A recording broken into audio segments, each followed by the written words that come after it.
Erika Lagalisse's occult features of anarchism is a wonderful and learned provocation.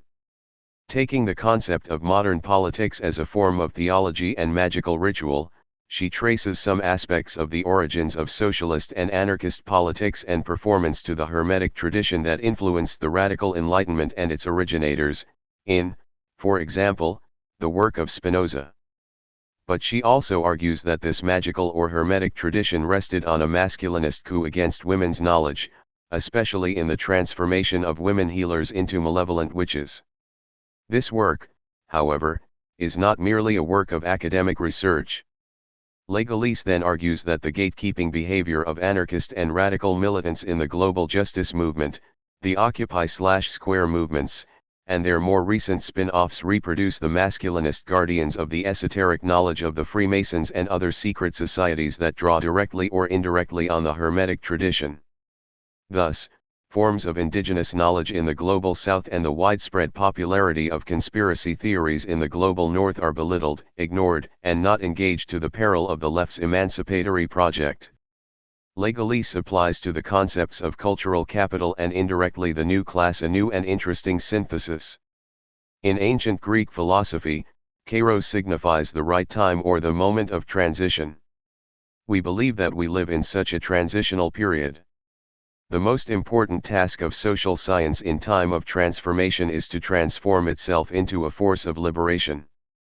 Kairos, an editorial imprint of the Anthropology and Social Change Department housed in the California Institute of Integral Studies, publishes groundbreaking works in critical social sciences, including anthropology, sociology, geography, theory of education, political ecology, political theory, and history. Occult features of anarchism. Erika Lagalisse. Well, a 33rd-degree Freemason lying on his deathbed once told me the great secret, and you know what it is? Christ was just a man, he said. Roy Wright, 1941-2018. May he enjoy wandering the phantom library of Alexandria, chatting up the angels. Foreword. By Barbara Ehrenreich.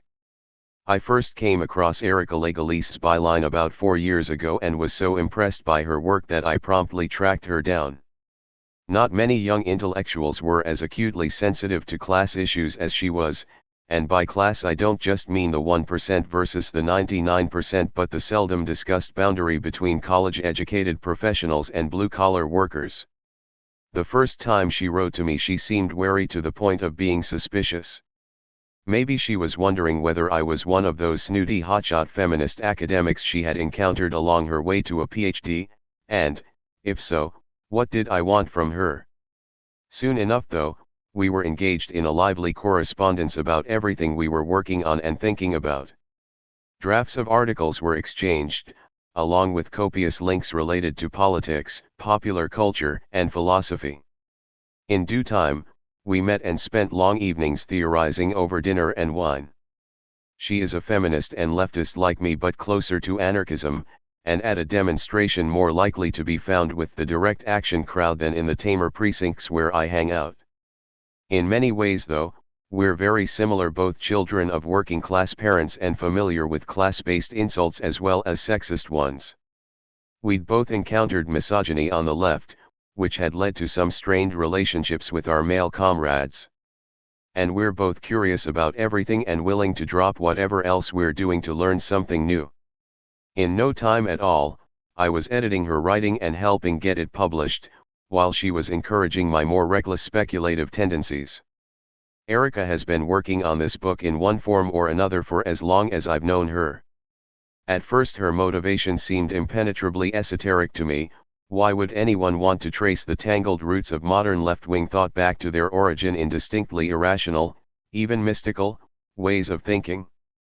Gradually, I began to see the deeper question here: what kind of authorities do we listen to and who do we ignore? What makes one kind of person credible and another dismissible? In modern Western culture, the accepted authorities have tended to be white males with extensive formal educations. Hence the female indigenous health worker introduced early on here barely gets a hearing from Erika's male anarchist comrades, because, as a religious person, she is not rational. and clearly she is not male. Another disturbing incident occurs among the anarchists, this time including Zapatista supporters from Mexico.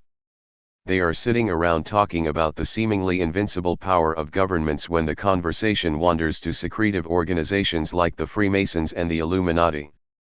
This surprises Erica, who has so far encountered these organizations only on YouTube. But it gets worse. One of the people involved in the conversation points out that the hypothesized secret organizations are dominated by Jews. Erica is shaken.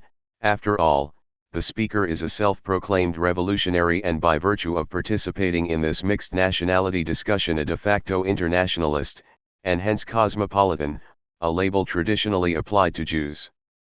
She makes the obvious empirical objections, which are eventually accepted. But meanwhile Erica is forced to confront her own ignorance. Neither she nor the professors at her university had ever paid any attention to the conspiracy theories that explain social injustice to so many people. At this point you may be expecting a learned diatribe against conspiracy theories, with their fanciful origins and dangerous tendencies towards scapegoating. But hold on to your seat. Erica is far too subtle a thinker and far too intellectually restless to fall for a convenient shibboleth, even one almost universally endorsed by prominent liberals and left-wingers. Instead she throws herself into the study of YouTube films that document everything from the US government's role in the 9/11 attack to the plot to assassinate John F. Kennedy, and not in order to debunk these theories, others have already put plenty of effort into that, but to assess their appeal. Certainly, in a world where so little is certain, where elections can empower the enemies of democracy, and even the weather is increasingly unstable, it's satisfying to point out that powerful and well-organized people are in charge.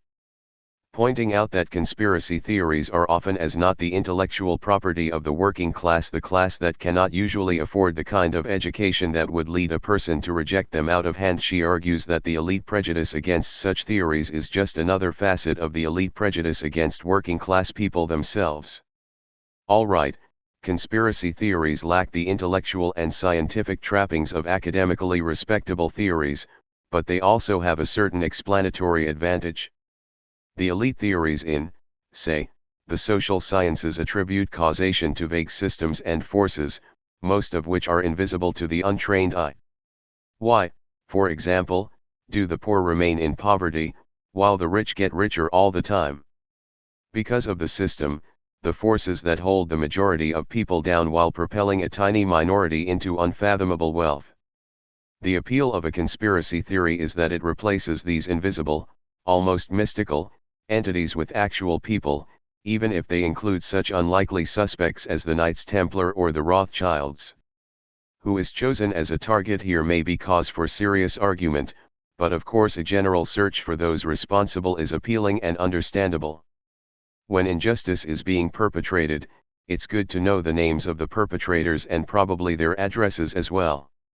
In the US, the association between conspiracy theories and the white working class was strengthened by Trump's victory in 2016. Despite data highlighting the role of higher-income people in electing him, mainstream pundits blamed his success on poor whites, typically those who had lost their jobs to deindustrialization. With Trump came a raft of conspiracy theories, beginning with his own favorites, the story that Obama's presidency was illegitimate because Obama is actually a Kenyan. Right-wing radio host Alex Jones added others. The government is controlling the weather. A pizza restaurant in Washington, D.C., houses a democratic child sex trafficking operation. Satanists are taking over America. There are reasons why so many liberals and leftists use the term conspiracy theory in a strictly derogatory sense. But just because so many conspiracy theories are right-wing lies doesn't mean that there are no possible conspiracies that we ought to take seriously. The combined efforts of foreign policy experts, journalists, and politicians to promote the notion that Saddam Hussein possessed weapons of mass destruction may be counted as a conspiracy.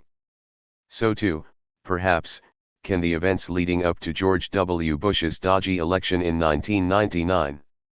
When I talked to a noted political scientist about the role of conspiracies in history, she was silent for a moment, and then said that she wished she had heard this years ago, because there are so many events that hint at possible conspiracies, like the serial assassinations of liberal and radical leaders in the 60s, the Kennedy brothers, Martin Luther King, and Malcolm X. But she knew that that line of thought had been closed to respectable academics. Be warned, this is a challenging book, one that sent me off to Google page after page. But it's been worth every bit of the effort. There are no boundaries here between academic disciplines or, when you reflect on it, even between centuries. Like my social scientist friend, I found it powerfully disinhibiting, inviting me to think in ways I had always rejected and toward conclusions I had never imagined. You will have a similar experience. Young as she is, Erica Lagalisse has given us an exhilarating lesson in how to think and what a politically involved person should think about. Introduction. The year 2006 was a dramatic one in Mexico. Protesters in Atenco were violently attacked, raped, and imprisoned. The people of Oaxaca rose up against the governor and successfully barricaded the state capital for months. President Calderón took the election, although most were certain López Obrador had really won, and a new phase of paramilitary war promptly began. I spent most of the year in my hometown Montreal, Canada, yet was paying close attention to all this as a member of a Zapatista solidarity collective. The Zapatistas, for those unfamiliar, are the indigenous rebels who staged an uprising in the southern Mexican state of Chiapas on January 1, 1994, coinciding with the inauguration of the North American Free Trade Agreement, NAFTA. They were the first resistance movement to effectively make use of internet media, which was novel at the time, to call for a global mobilization in support of their cause and against neoliberal capitalism in general. The Zapatistas strongly appealed to a new generation of leftists who were disenchanted with the fallen state socialism of the Soviet Union, yet also unsatisfied with liberal rights politics as an alternative. The Zapatistas were not seeking to take state power, but their politics were strongly anti-capitalist. For over a decade, championing the Zapatistas was very much the thing to do.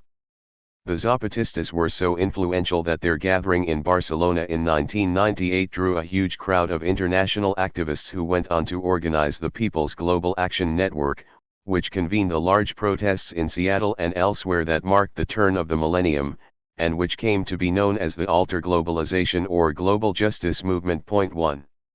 The Zapatistas had been lying low in the early 2000s but made a sensational reappearance in early 2006. Parallel to the electoral campaign that year, the Zapatistas toured the country seeking to inspire a nationwide anti-capitalist resistance movement. According to the latest of the Zapatistas' seductive La Florida communiques, those of us beyond the borders were invited to take up the cause as well, and thus form part of the Zesta Internacional. And so it was, in Montreal in 2006, that about 20 of us had formed a Zapatista collective. The group was mostly Mexican but included a few Quebecois like me. For a while we were all very close. One day when some of us were sitting around chatting after a collective meeting, one member lamented how our efforts were insufficient. We had organized demonstrations, raised funds for political prisoners, and arranged transnational speaking tours, but we were still terribly ineffective compared to those in power. Those guys, he said, are extremely fucking organized. What do you mean?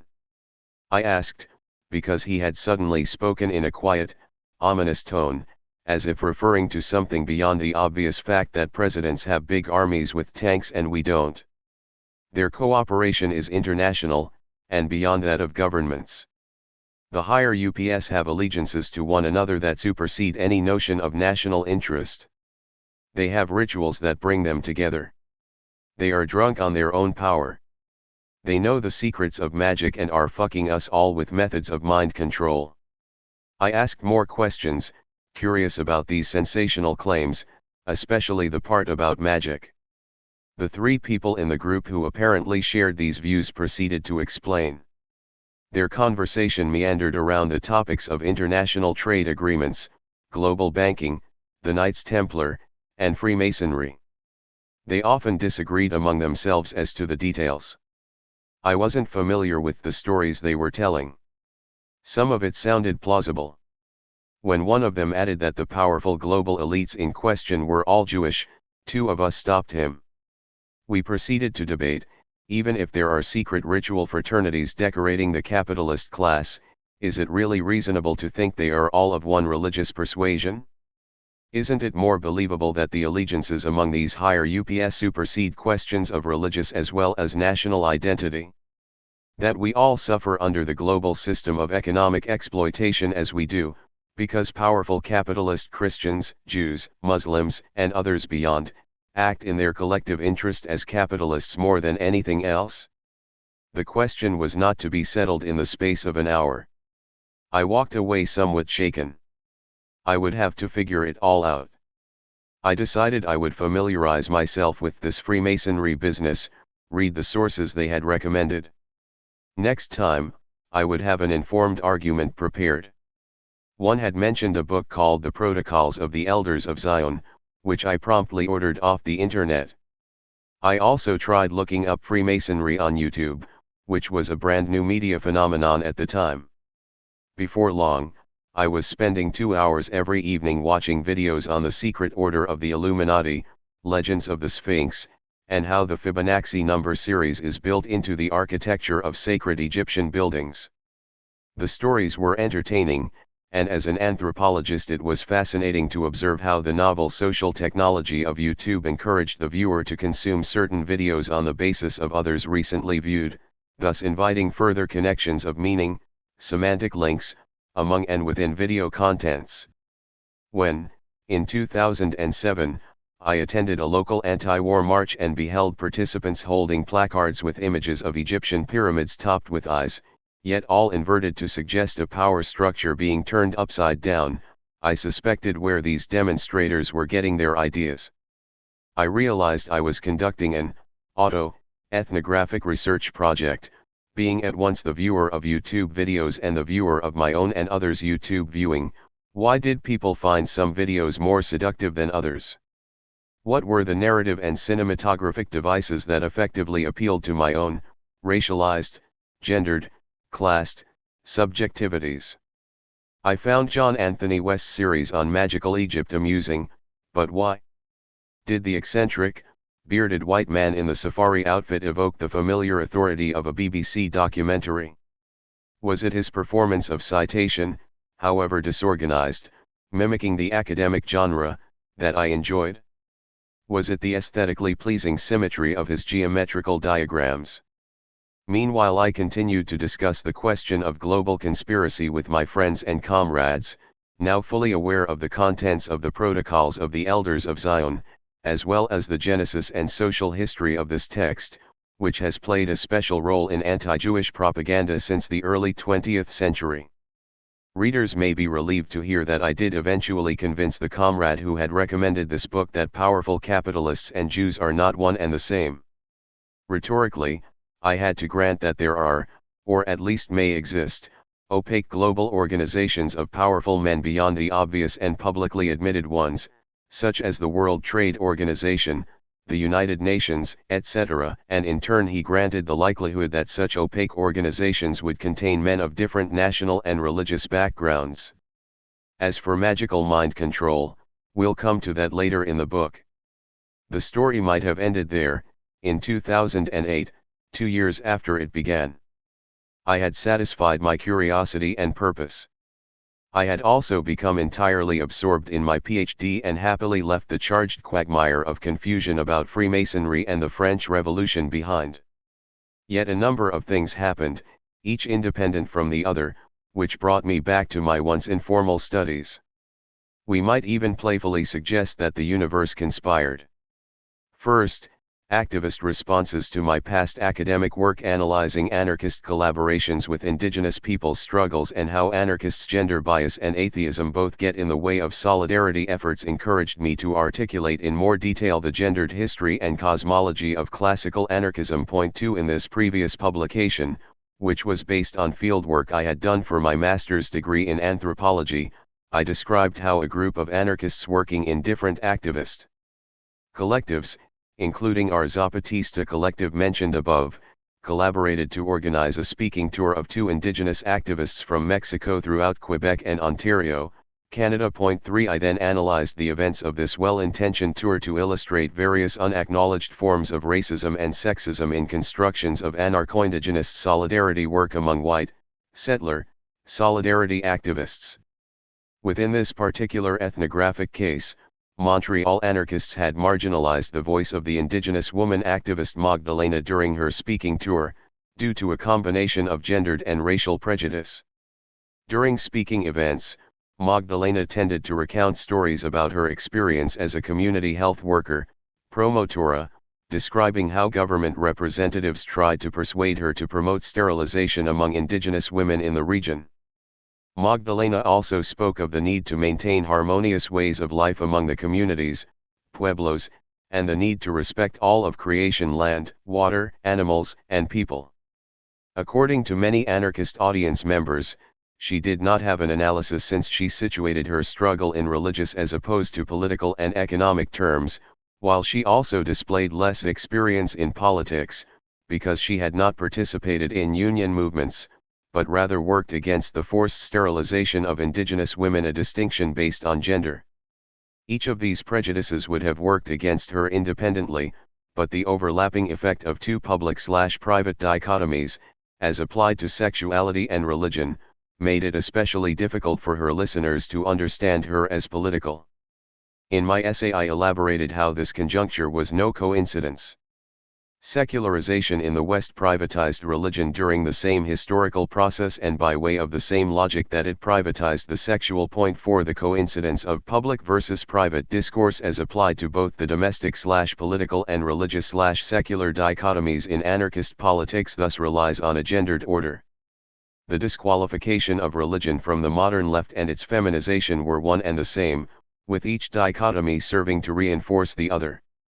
I suggested that more attention to both current and historical correspondences of secularism, colonialism, and gender could benefit both scholarship on left politics and contemporary anarchist solidarity activism. Following the publication of that article, responses by both academic and anarchist activist readers held to a certain pattern. Most were happy to admit that we must pay more attention to gender, generally speaking, and regarding my question of anarchist atheism, many agreed that we should indeed be more respectful of indigenous identity. This last continually disturbed me, as I had taken care to emphasize that the problem goes beyond a failure to be sufficiently polite in the presence of difference.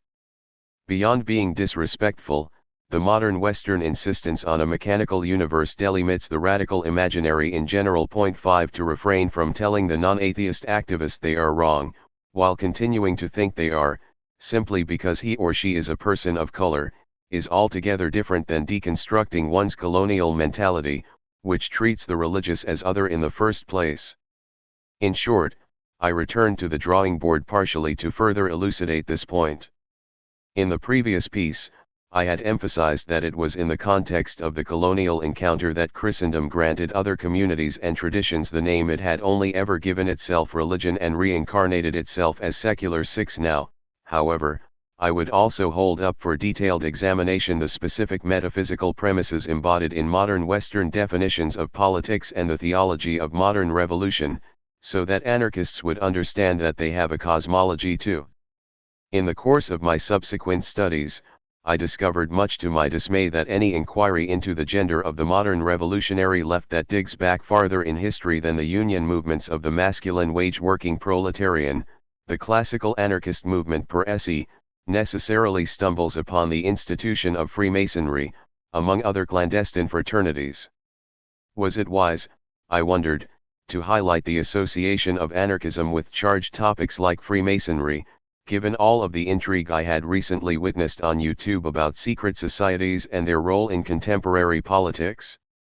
Besides, I was already a rather isolated feminist in my academic department, quickly becoming known as the anarchist as well, in spite of the fact that my scholarly work is critical of anarchism, and was also somewhat stigmatized among my peers due to my working class background. If it were to become known that I was studying Freemasonry alongside all of that, I might lose my tenuous grasp on respectability. A year later, however, When writing my final PhD qualifying essay on the history of anarchism, my tutor and chair of the McGill University History Department, Dr. Catherine Legrand, encouraged me to complement my study of 19th and 20th century syndicalism with a focus on classical anarchism's roots in 19th century theosophy and Freemasonry. I began to accept my fate.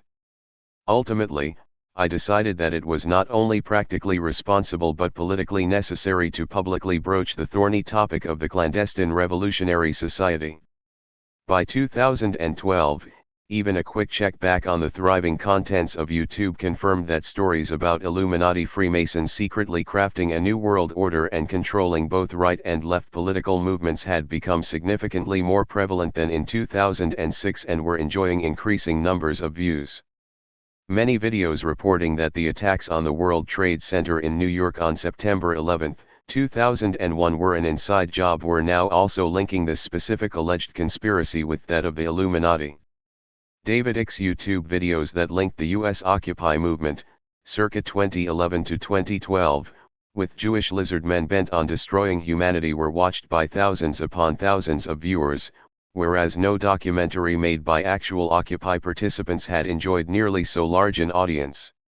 I began sharing concern among friends and colleagues, who sometimes exchanged nervous glances in response, as if merely mentioning knowledge of YouTube videos on the Illuminati was enough to relegate me to an embarrassing realm of intellectual invalids. I tried to explain that while respectable researchers may insist that popular conspiracy theories of power are laughably false, these cultural productions may nonetheless contribute to real political effects, such as the growing neo-fascist movements in North America, which are not laughable at all. When Donald Trump won the US election in 2016 and professional middle-class liberals realized that conspiracy theorist pundits such as Alex Jones had been enjoying more credibility than they for quite some time, I was depressed but not surprised. The neo-fascist, alt-right, movements in the United States do enjoy a significant amount of support from persons who enjoy theories of global power involving Freemasons, Illuminati, and Jews, all popularly referred to as conspiracy theory. Precisely on account of so much disinformation regarding the revolutionary fraternity in popular culture and its real-world effects, it may be politically useful to clarify the record on these topics, an ambitious project, to which this little book is but a modest contribution. I do hope readers make use of this essay in such a practical way. Here, skeptics may counter that there is simply no point in trying to critically engage conspiracy theorists in reasoned conversation, as the conspiracy theorist, thus reified as a particular type of person, is by definition irrational. In North America in 2018 it is also common to hear both radical and liberal elites suggest that persons are only attracted to conspiracy theory if they are already hopelessly anti-Semitic and strongly attached to other forms of racism. The folk sociological account of conspiracy theory hegemonic among the professional class further suggests that conspiracy theories are only attractive to small-minded people looking for a simple and therefore satisfying explanation for global exploitation and violence, although many proposed conspiracy theories are not particularly simple. The conspiracy theorist is also imagined to be politically apathetic. The idea that global capitalism is headed by magic-wielding aliens means there is no use in organizing against it. In short, according to many educated elites, conspiracy theorists are all 30-something white men who live in their mothers' basements, a euphemism for working-class status, and are socially unengaged except for periodic ranting on their respective keyboards. And if conspiracy theorists tend to be white working-class men, this is because only people who benefit from race and gender privilege in society would need to invent an imaginary wizard cast of evil world leaders to explain why economic developments don't seem to be working out in their favor. The many YouTube videos I have reviewed over the years are, by and large, presented by disaffected white men, and surely this last suggestion above reflects certain insight. And I too have had many conversations with conspiracy buffs who do not play by the rules of logical argument, and for whom my university studies on the topic merely prove that I am an untrustworthy element of the Illuminati establishment. Yet my studies originally began because of an argument I entertained with educated Mexican men who were active members of a Zapatista collective. They were not white, nor were they politically apathetic, and while one of them was originally attached to anti-Semitic stories about modern banking, following debate he considered altering his theory of history.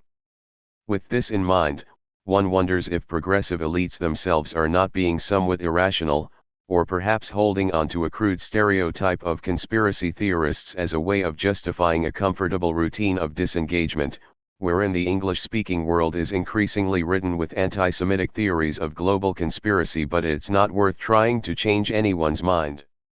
Of course, reasoned debate will not be sufficient to turn devoted neo-Nazis away from their project, but it may affect the future actions of those still sitting on the fence, so to speak.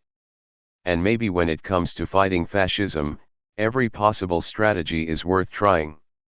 The following historical exposition is therefore presented with a dual purpose, and, accordingly, two distinct analytical discussions conclude the book. The penultimate chapter revisits the questions of gender and the secular in relation to settler anarcho-indigenism that I originally posed in my first aforementioned essay. Having now explored in detail the hidden correspondences between classical anarchism, Renaissance magic, and occult philosophy, Western anarchism appears more obviously a historical product, whose genesis within clandestine masculine public spheres of the radical Enlightenment continues to inflect anarchist understandings of the political even today. By illustrating the cosmology of classical anarchism, I complicate present-day anarchist attachments to secular analyses, in which anarchist theology is simply displaced and mystified. By attending to the same story, we witness the co-evolution of modern masculinity and secularized social movements as a textured historical process. We observe the privatization of both gender and religion in the praxis of radical counterculture, which develop in complex dialectic with the privatization of gender and religion by the modern nation-state. The same discussion allows us to historicize gendered, racialized anarchist notions of sovereignty and autonomy and consider the implications of such definitions with respect to practical efforts to challenge diverse forms of domination within social movements and in the world at large. While charting instances of anarchy throughout time and space may be a valid political project, there is also much to be gained by charting the emergence of anarchism as a distinct ism, and to do so does not necessarily detract from the aforementioned project, but rather keeps us honest as we proceed. 7. It is one thing for anarchists to maintain that they are against all forms of domination nominally speaking, yet a decolonized anarchism that properly challenges gendered power requires acknowledging how the secularization of social movements against the state mirrors the secularization of the modern colonial state itself, which privatizes religion and gender yet continues to embody a specific cosmology and patriarchal arrangement in both structure and ideology. Put bluntly, conspiracy theorists may sometimes be stubborn white men, but then again so are anarchists, who may be attached to some frustrating ideas about power as well. The final chapter then presents a preliminary ethnographic analysis of conspiracy theory. As charting the construction of the secret society, both real and imagined, in European history has increasing practical political import, within this final discussion my historical exposition is, presented as having specific pedagogical utility for political activists and scholars of the left who may wish to critically engage the challenge, of conspiracy theories. For example, my presentation of the objective history of the Illuminati allows us to observe the curious fact that many contemporary popular theories surrounding the secret order of the Illuminati presume that this group has actually achieved the ends of its historical adversary, the Holy Alliance, or as it was known in the 19th century, the conspiracy of kings, wherein it becomes important to ask, how, why, and to what end has this confusion come to pass? We also revisit certain questions briefly presented in this introduction, analyzing in more detail, for example, how conspiracy theory as a label, discursive category, is mobilized to garner or challenge class respectability. With attention to an exemplary ethnographic case, an argument about Jewish bankers on an Occupy Wall Street listserv, I suggest the need to explore how activists opposing arguments on either side of conspiracy theory debates are defined by a priori premises regarding history and causality, and how these appear related to differences of class subjectivity. Any study of conspiracy theories raises questions of epistemology, in which all ideas stigmatized as conspiracy theories are not equal. Some fail reasonable tests of rationality, others do not. Given that the phrase conspiracy theorist is, in the majority of cases, applied to working class people, in theory educated activists who aspire to take lead from oppressed subjects might wonder if popular theorists may be offering certain positioned insight.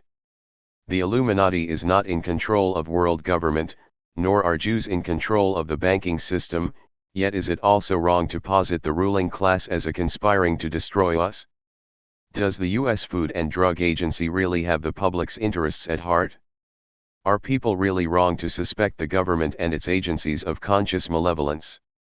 Bourgeois professional associations arguably constitute a class-based and class-making conspiracy in and of themselves. The fact is that all politics involves conspiracy, whether from above or from below. Perhaps, as in the case of my own original argument with my Zapatista friend, it would be expedient to grant certain rhetorical ground to the conspiracy theorist, for the sake of critically intervening in particular theories of conspiracy where and when it matters most. For practical pedagogical purposes such as these, I have explicated my sources very clearly. At times my lengthy footnotes may appear eccentric, yet given how both the internet and published print are saturated with sensationalized accounts of secret societies and related intrigue, which makes it difficult for either lay or academic researchers to penetrate the historical record surrounding these phenomena, I purposefully present this work as a bibliographic essay of sorts, useful for the student who wishes to investigate further.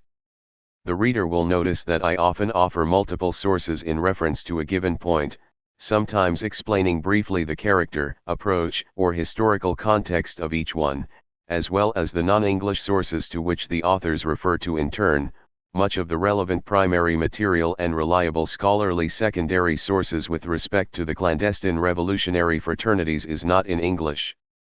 According to my own skill set, I have not reviewed the German and Italian sources as much as I have the French and Spanish language works, yet in the course of my essay I do make an effort to provide the reader with a non-exhaustive list of important non-English language sources and clearly indicate the relatively scarce English language scholarship on the topic of Freemasonry and other clandestine fraternities and the historical relation of these to classical anarchism. All of this being said, it is explicit that I come to the historical studies at hand methodologically as both an anthropologist and for the purposes of practical intervention within social movements and politics today. It is from being a participant, 2000 to 2005, and later an ethnographer, 2005 to 2015, within contemporary anarchist social movements that I consider it important to unpack the history of anarchism. I purposefully engage the past from the perspective of the present, tacking back and forth between diverse times and places to unearth bits and pieces of buried anarchist history based on an ethnographic imagination, using both secondary and primary sources. The interdisciplinary activity necessarily involved in such a project means that diverse specialists will hopefully be inspired to add some qualification, and thus lend their own knowledge and methodological strengths to the problem. Strangely, or perhaps not so strangely, the particular metaphysics of modern anarchism and its relation to social and historical context has not so far received the attention it deserves.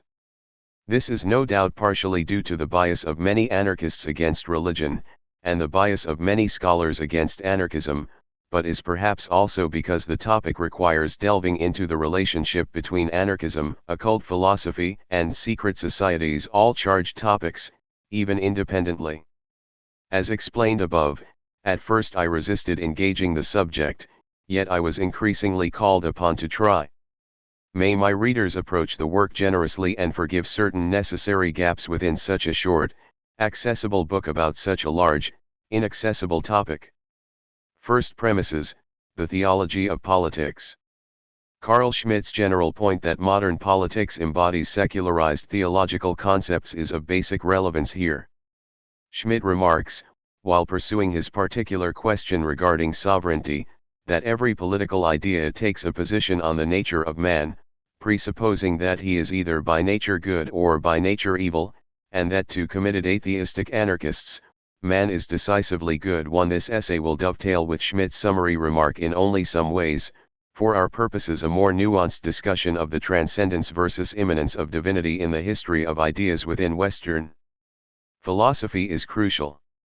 I am inclined to point to Marshall Sahlins' work on the sadness of sweetness, the native anthropology of Western cosmology. 2. Sahlins suggests that the theological preoccupations underlying European political theory and science can be traced back at least as far as St. Augustine and the quarrel of pagan, Platonic, and Gnostic positions with that of the emerging church authorities regarding the transcendence versus immanence of divinity, i.e., whether nature and humanity, together or separately, are wholly, partially, or latently divine, or are merely born from the divine.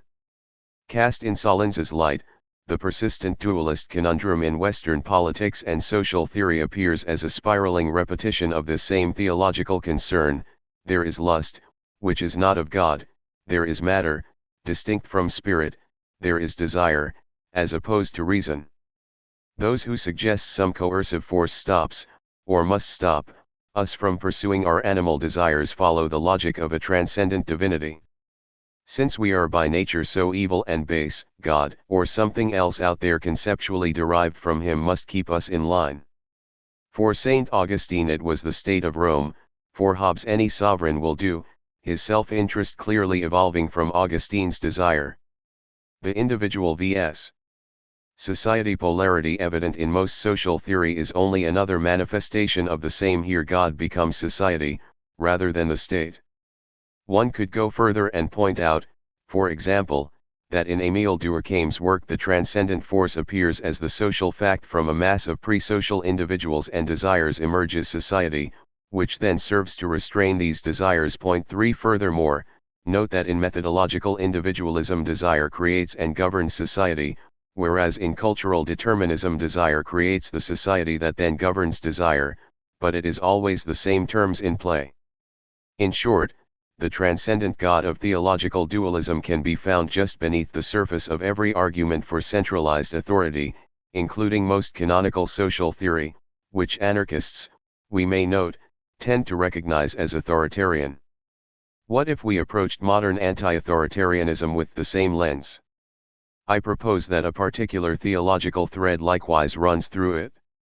The same cultural baggage in tow, developing in dialectic with its opposite, modern anti-authoritarianism grapples with the same theological dilemma, yet attempts to resolve it differently by rearranging the terms and with recourse to various pagan traditions and syncretic Christian hereticism itself. In other words, whereas many have located anarchist elements in Christian millenarianism and non-Western traditions, I wish to draw attention to the latter as elements of anarchism itself. Modern anarchism has never been purely atheist except in name, and instead develops based on overlapping syncretic pagan cosmologies that behold the immanence of the divine. In fact, utopian socialism, anarchism, and Marxism each rely, in ways both similar and different, which I will tease out below, on a specific syncretic cosmology that is incipient in the Middle Ages, changing and crystallizing in the Renaissance, and gradually given a scientific makeover throughout the Enlightenment up to the 20th century. Just as the secularization of the modern state privatizes religion and sexuality but continues to embody a particular theology in its structure and ideology, the social movements that resist this dominant power structure go through a similar process of secularization in parallel, wherein gender and religion are likewise displaced from politics, as above, so below. A heretical account of the radical Enlightenment. Standard histories of modern anarchism often locate its precursors in the heretic movements, example Anabaptists, ranters, and diggers, that articulated combined critiques of church authorities, the enclosures of private property, and forced labor during the feudal period and early capitalist order. Point 1. These movements often called for communal ownership in Christian idiom, for example, by elevating grace over works, yet the form and content of these heretical social movements was different from the Christian millenarian movements that preceded them. Point 2. Millenarian movements were spurred on by a charismatic individual or momentous event, whereas the heretical movements had defined organizational structures and programs for change. The heretics aspired to a radical democratization of social life by reinterpreting the religious tradition against the interests of the institutional church and broader established order, developing both a wide network of schools and safe houses, leading at least one historian to call them the first proletarian international. 3. What does it mean that anarchist historians easily recognize such movements as anarchist when they are located safely in the past as precursors yet as soon as modern?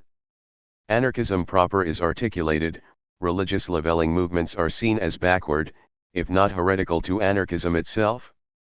The shift from the spontaneous millenarian movement to the organized heretical one and later to the secularized proletarian international proper had much to do with the dissemination of diverse mystical doctrines that began circulating in Europe during the Crusades. Platonic philosophy, Pythagorean geometry, Islamic mathematics such as algebra, Jewish mystical texts, and Hermetic treatises were all rediscovered via Muslim Spain and translated into Latin during this time. It is well known that the creative recomposition of this ensemble inaugurated the Renaissance and later the Enlightenment on the level of high culture, but how the composite led to new leveling projects from below has received less attention. The Hermetica in particular is largely unrecognized as a fount of modern left politics, yet is an important thread running through it. We therefore do well to briefly consider the Renaissance magician before further engaging the Enlightenment and the Radical Enlightenment in turn. The Hermetica or Corpus Hermeticum is a collection of texts written in the 1st or 2nd centuries AD, yet during the Renaissance they were held to be the work of Hermes Trismegistus, thrice greatest Hermes, imparting the mystical insights of ancient Egypt. Egypt was held to be an original and thus superior civilization, one that nourished the philosophy of the Greeks, for example, such that the discovery of these texts was especially prized. When a monk arrived in Florence from Macedonia in 1460 carrying some of the Hermetic texts, Cosimo de' Medici ordered his translator to drop Plato's dialogues immediately and turn his attention to them. 4. The Hermetic tradition beholds a unified universe of which man is a microcosm, as above, so below, and wherein cosmic time beholds a pulsation of emanation and return.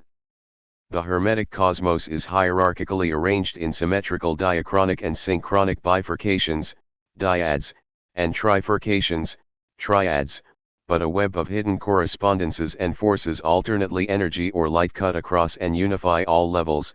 In duration everything remains internally related, all is one.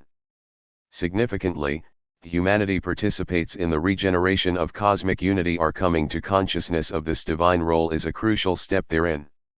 God and creation thus become one and the same, with the inevitable slip that our creative power including intellectual power is divine.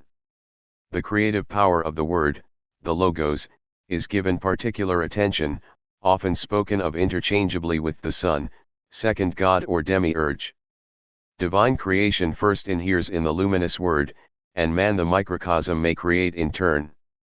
Of course, the initiate must first purge himself of false knowledge in order to be able to receive the true doctrine. At any given moment only some are ready. Hermes himself explains that he keeps the meaning of his words concealed from those who are not. 5. The Hermetica has proved adaptable to a variety of projects. Its neat metaphysical geometry, which arrived alongside algebra, Euclid's Elements of Geometry, and the Pythagorean theorem, helped form a composite that lent itself to a massive investment in mathematical forms and understanding.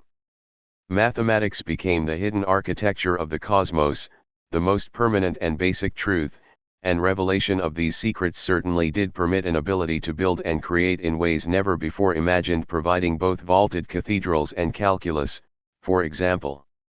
A variety of mystical doctrines proliferated from the interaction of this composite with pre-existing natural philosophy, alchemy being only the most famous. Hermetic logic can also be discerned in a variety of other eclectic doctrines that developed throughout this period, such as Joachimism, Eckartian mysticism, Paracelsusm, the mathematics of John Dee, the Lullian arts, Rosicrucianism, Vitalism, followed by spiritualism, mesmerism, and more, all of which behold secret cosmic correspondences and sacred geometry.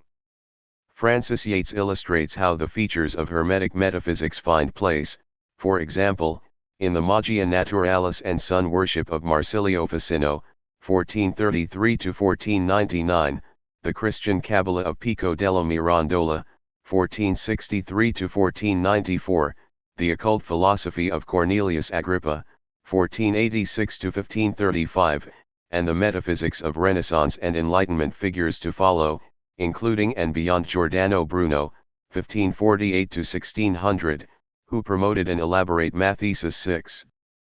Bruno's mathesis, like the numerologies practiced by Pico, Agrippa, and others before him, was largely influenced by Pythagorean number symbolism combined with forms of Kabbalistic computation, yet these are not mutually exclusive with the more self-referential system of mathematics used in the sciences today. Pythagoras himself developed his timeless geometrical theorems by way of his mystical explorations. Nicolaus Copernicus, 1473–1543, who developed the heliocentric theory, model of the solar system, often credited with inaugurating the scientific revolution, referenced Hermes Trismegistus in his work. Either the importance given the sun within the Renaissance worldview inspired Copernicus to undertake his calculations, or he sought to make his discovery acceptable by legitimizing it with reference to Hermes. 7 Both Robert Flood, 1574–1637, who worked on developing numbered correspondences in mystical diagrams, and René Descartes, 1596–1650, who developed Cartesian mathematics, including the XY grid used in calculus, were peers working in the same cultural tradition, although their intellectual adventures ultimately took them in different directions. Johannes Kepler, 1571–1630, whose heliocentric laws of planetary motion were key to Newton's later thesis on gravitation, carried out detailed arguments with Robert Flood, wherein they both referenced the Corpus Hermeticum in detail. 8 Later in the same century, calculus was arguably the caput mortuum of Newton's, 1642–1726, alchemical search for the philosopher's stone, if not the stone itself. His theory of ether, Hermetic cosmogony in the language of science. 9 The conceptual vocabulary of his physics, example attraction, repulsion, was adopted from the Hermeticist Jacob Boehme via famous alchemist Henry Moore. 10 Of course, the oeuvres of Descartes or Newton result from multiple, contingent historical processes. They cannot be attributed to the Hermetica alone, yet beyond the connections briefly outlined above, the co-evolution of Hermetic philosophy with the classical tradition of the art of memory also had much to do with the development of calculus and what came to be known as the scientific method. Briefly put, in the classical periods of Greek and Roman history, the art of memory was a method used by rhetoricians. One was to find natural or man-made architecture where there is internal differentiation and associate parts of a speech with mental images to be imprinted on the spaces offered by the architecture. It was understood that words are easier to remember when associated with images, and that the images that are easiest to remember are ones that are wondrous, personify, and involve action or unfamiliar combinations. As Yeats recounts, in the Aristotelian tradition the art was merely instrumental. Whether chosen images possessed any meaningful correspondence to words was irrelevant, yet in the Platonic tradition, mnemonic images should be expressive of the transcendental reality. Throughout the Middle Ages, the art of memory was used largely as a way of remembering Christian vices and virtues. Spiritual concepts were to be remembered by way of emotion-arousing images, yet in the Renaissance, Hermetic philosophy influenced growing Neoplatonic applications. The art was to provide memory of divine, universal knowledge. Just as the Egyptians infused statues with cosmic power, so would Ficino's talismans draw down celestial insights. It was precisely because man is a microcosm, divine in his origin, that in the work of both Flood and Bruno, and beyond, he may come to remember the divine knowledge he contains. Archetypal images exist in a confused chaos, yet properly inspired mnemonic techniques will find their proper order and thus restore to man his full complement of divine powers. 11. The systematizing impulse of the classical art of memory thus became associated with memorizing, or channeling, universal truths, and ultimately with deducing knowledge. Ramon Lull, 1235–1316, who had crafted a system of concentric wheels hosting revolving alphabets. This particular Ars Combinandi, primarily influenced by Kabbalism, had been concerned with the memorization of procedures, first introducing movement into the art, whereas Giordano Bruno, 1548–1600, blended the classical art of memory and Lullism by arranging pictures on rotating concentric wheels instead. Point 12 For his part, Descartes, 1596–1650, proposed that out of unconnected images should be composed new images common to them all. Outlining his method in a letter in 1619, he proposed to go beyond the ars brevis of Lull to create a new science that would solve all questions regarding quantity. Point 13 In the introduction to his encyclopedia, Leibniz, 1646–1716, informs us that here will be found a general science, a new logic, a new method, an ars reminiscendi or mnemonica, an ars characteristica or symbolica, an ars combinatoria or Lulliana, a Kabbalah of the wise, a magia naturalis. In short, all sciences will be here contained as in an ocean. 14 Ultimately, Leibniz puts numbers where Bruno had put images and thus uses the principles of the ars combinatoria to develop his calculus. Point 15. Freemasonry, pantheism, and the Hermetic tradition. In the hands of power, Hermetic doctrines served to inspire new confidence and justification to assert worldly dominion over all levels of being, yet the same constellation of ideas was also mobilized from below to influence the emergent social leveling projects of the modern left. When it became both religious and dignified for the great miracle of man to operate on the world, the exertion of existential powers by men with subversive intent was also subjectively validated and socially legitimized. Herein we consider how the Hermetica was fundamental to the emergence of new social movements against systemic power, specifically Freemasonry, and the revolutionary brotherhoods that proliferated during the 18th and 19th centuries. Unlike the millenarian and heretic movements before them, these more modern social movements consisted of literate radicals more so than peasants and were decisively masculine public spheres. Women's power within the peasant and heretic movements was ambiguous and never unchallenged, but women were certainly actively involved, partially because the renovated and syncretic Christian cosmologies crafted during the Crusades granted them new footholds, and partially because women had the most to lose in the privatization of the commons. Point 1 Freemasonry, on the other hand, is what social movements look like after the witch hunts, just as alchemists played at the creation of life while arresting feminine control over biological creation. Speculative masonry emerges in which elite males worship the grand architect upon the ashes of artisans' guilds, while real builders are starving. By the time of the Grand Lodge's establishment in London in 1717, the trade secrets of operative masons had become the spiritual secrets of speculative ones, lodge membership now thoroughly replaced by literate men lured by the ceremony, ritual, and a secret magical history supposedly dating back to the time of King Solomon and the grand architect of his temple, Hiram Abiff. Freemasonry itself has always involved a fantastic pastiche of Hermetic and Kabbalistic lore. Point 2, we may also observe a possible influence of the classical art of memory within the Freemasonic penchant for columns and arches in its symbolism, as well as in its reverence for the divine architect. 3. One Hermetic aspect of the Masonic cosmology that is key for our discussion, addressed below, is the notion that man and society tend toward perfection. Here the work of Spinoza, 1632–1677, was also, together and separately, an inspiration in this regard. In his theological political treatise, 1670, Spinoza arguably provides the founding text of modern liberalism by effectively conflating the chosen people and the chosen state or society, and by relativizing the gift of prophecy as an imaginative, versus rational, capacity of men and women of all traditions, Gentiles. Point 4 The import of Spinoza's complete oeuvre, across time and audience, is of course diverse and contested, yet it is clear that with the treatise, which was persecuted time and again as heresy, he equipped contemporary European radicals with a dynamic philosophy that unified, divinized, and animated the universe, as well as honoring a deterministic vision of man and nature. thus providing a new religious vision and a renovated foundation for social resistance at once. 5. Contemporaries came to term this orientation pantheism.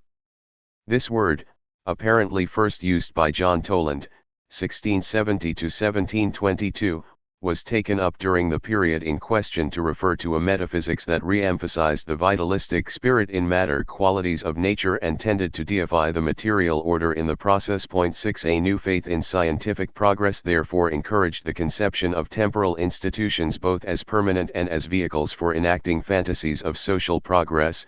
A new heaven on earth would be manifest through the works of men themselves. Precise lines of logical or historical causality between the work of Spinoza and that of Giordano Bruno, the development of Freemasonry, and the Rosicrucian manifestos, to name but a few contemporaneous cultural elements of the 17th century, are not to be drawn clearly, yet their complementary sensibility is clear. We know that the first recorded Freemasons were Robert Moray, initiated in 1641, and Elias Ashmole, initiated in 1646.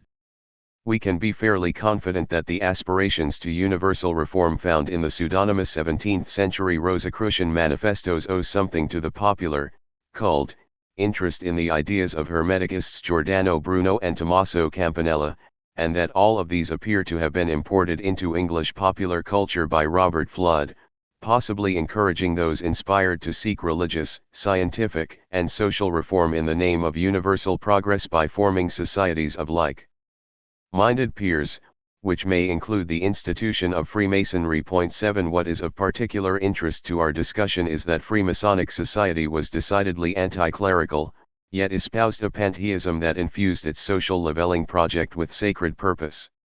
The trait de trois impostors that Masons circulated clandestinely during the 18th century refers to Moses, Jesus, and Mohammed as the three impostors in question, yet the coterie who printed it included Toland, who in his Pantheisticon, 1720, elaborated a new ritual that claimed to combine the traditions of Druids and ancient Egyptians and included the following call and response: keep off the profane people / the coast is clear, the doors are shut, all safe / all things in the world are one, and one in all things / what's all in all things is God, eternal and immense / let us sing a hymn upon the nature of the universe.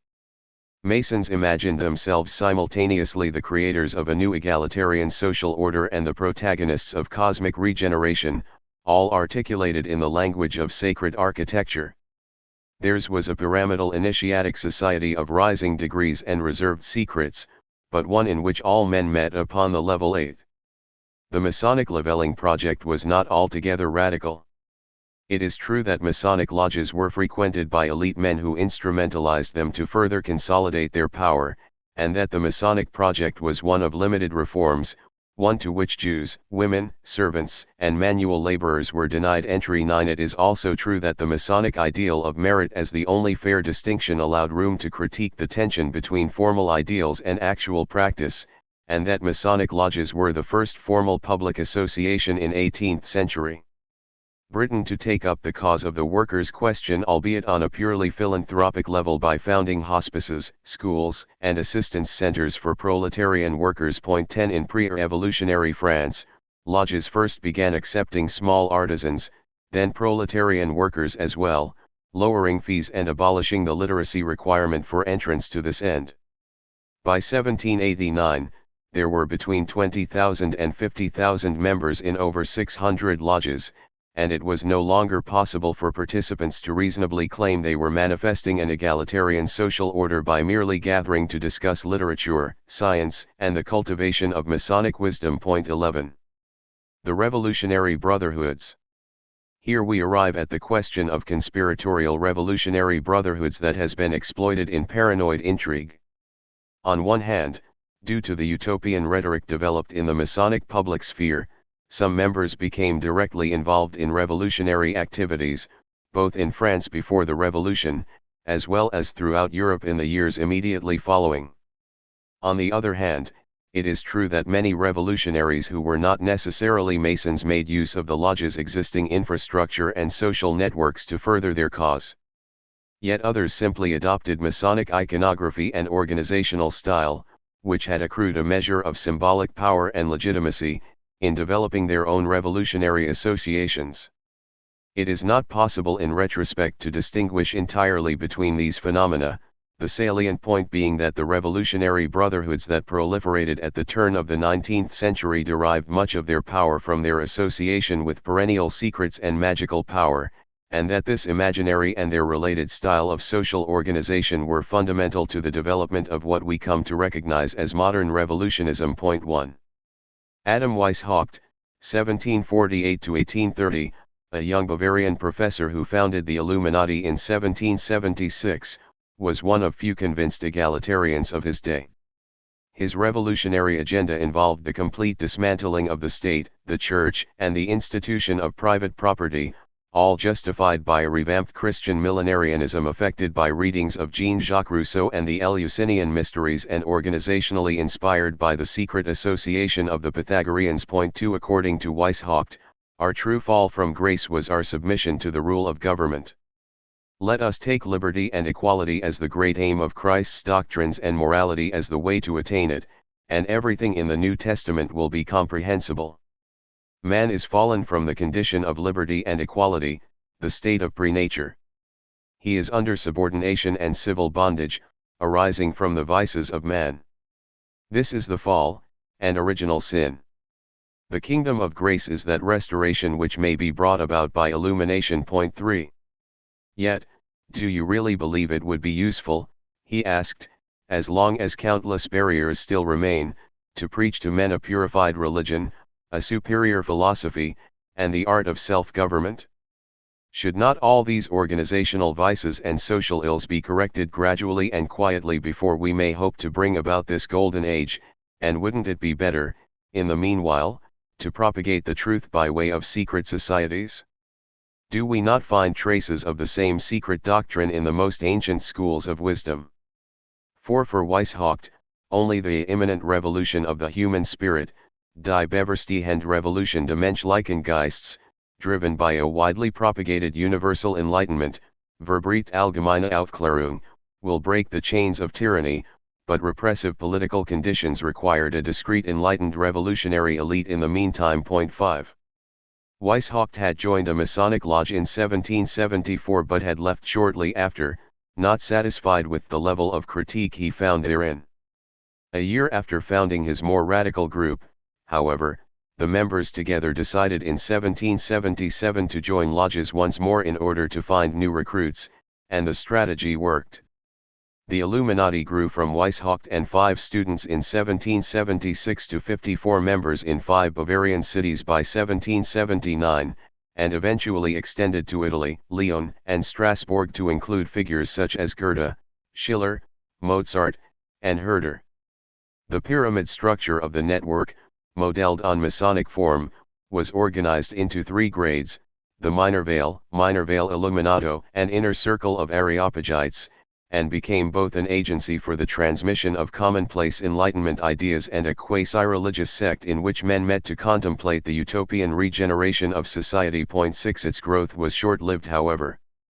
In 1783, a Minor Veil Illuminato left the order discontented and shared its radical ideas with his employer, a duchess of the Bavarian royal family. Ensuing suspicions that the Illuminati were connected with an Austrian plot to annex the electorate, and perhaps worse, alarmed the government and a repressive campaign began.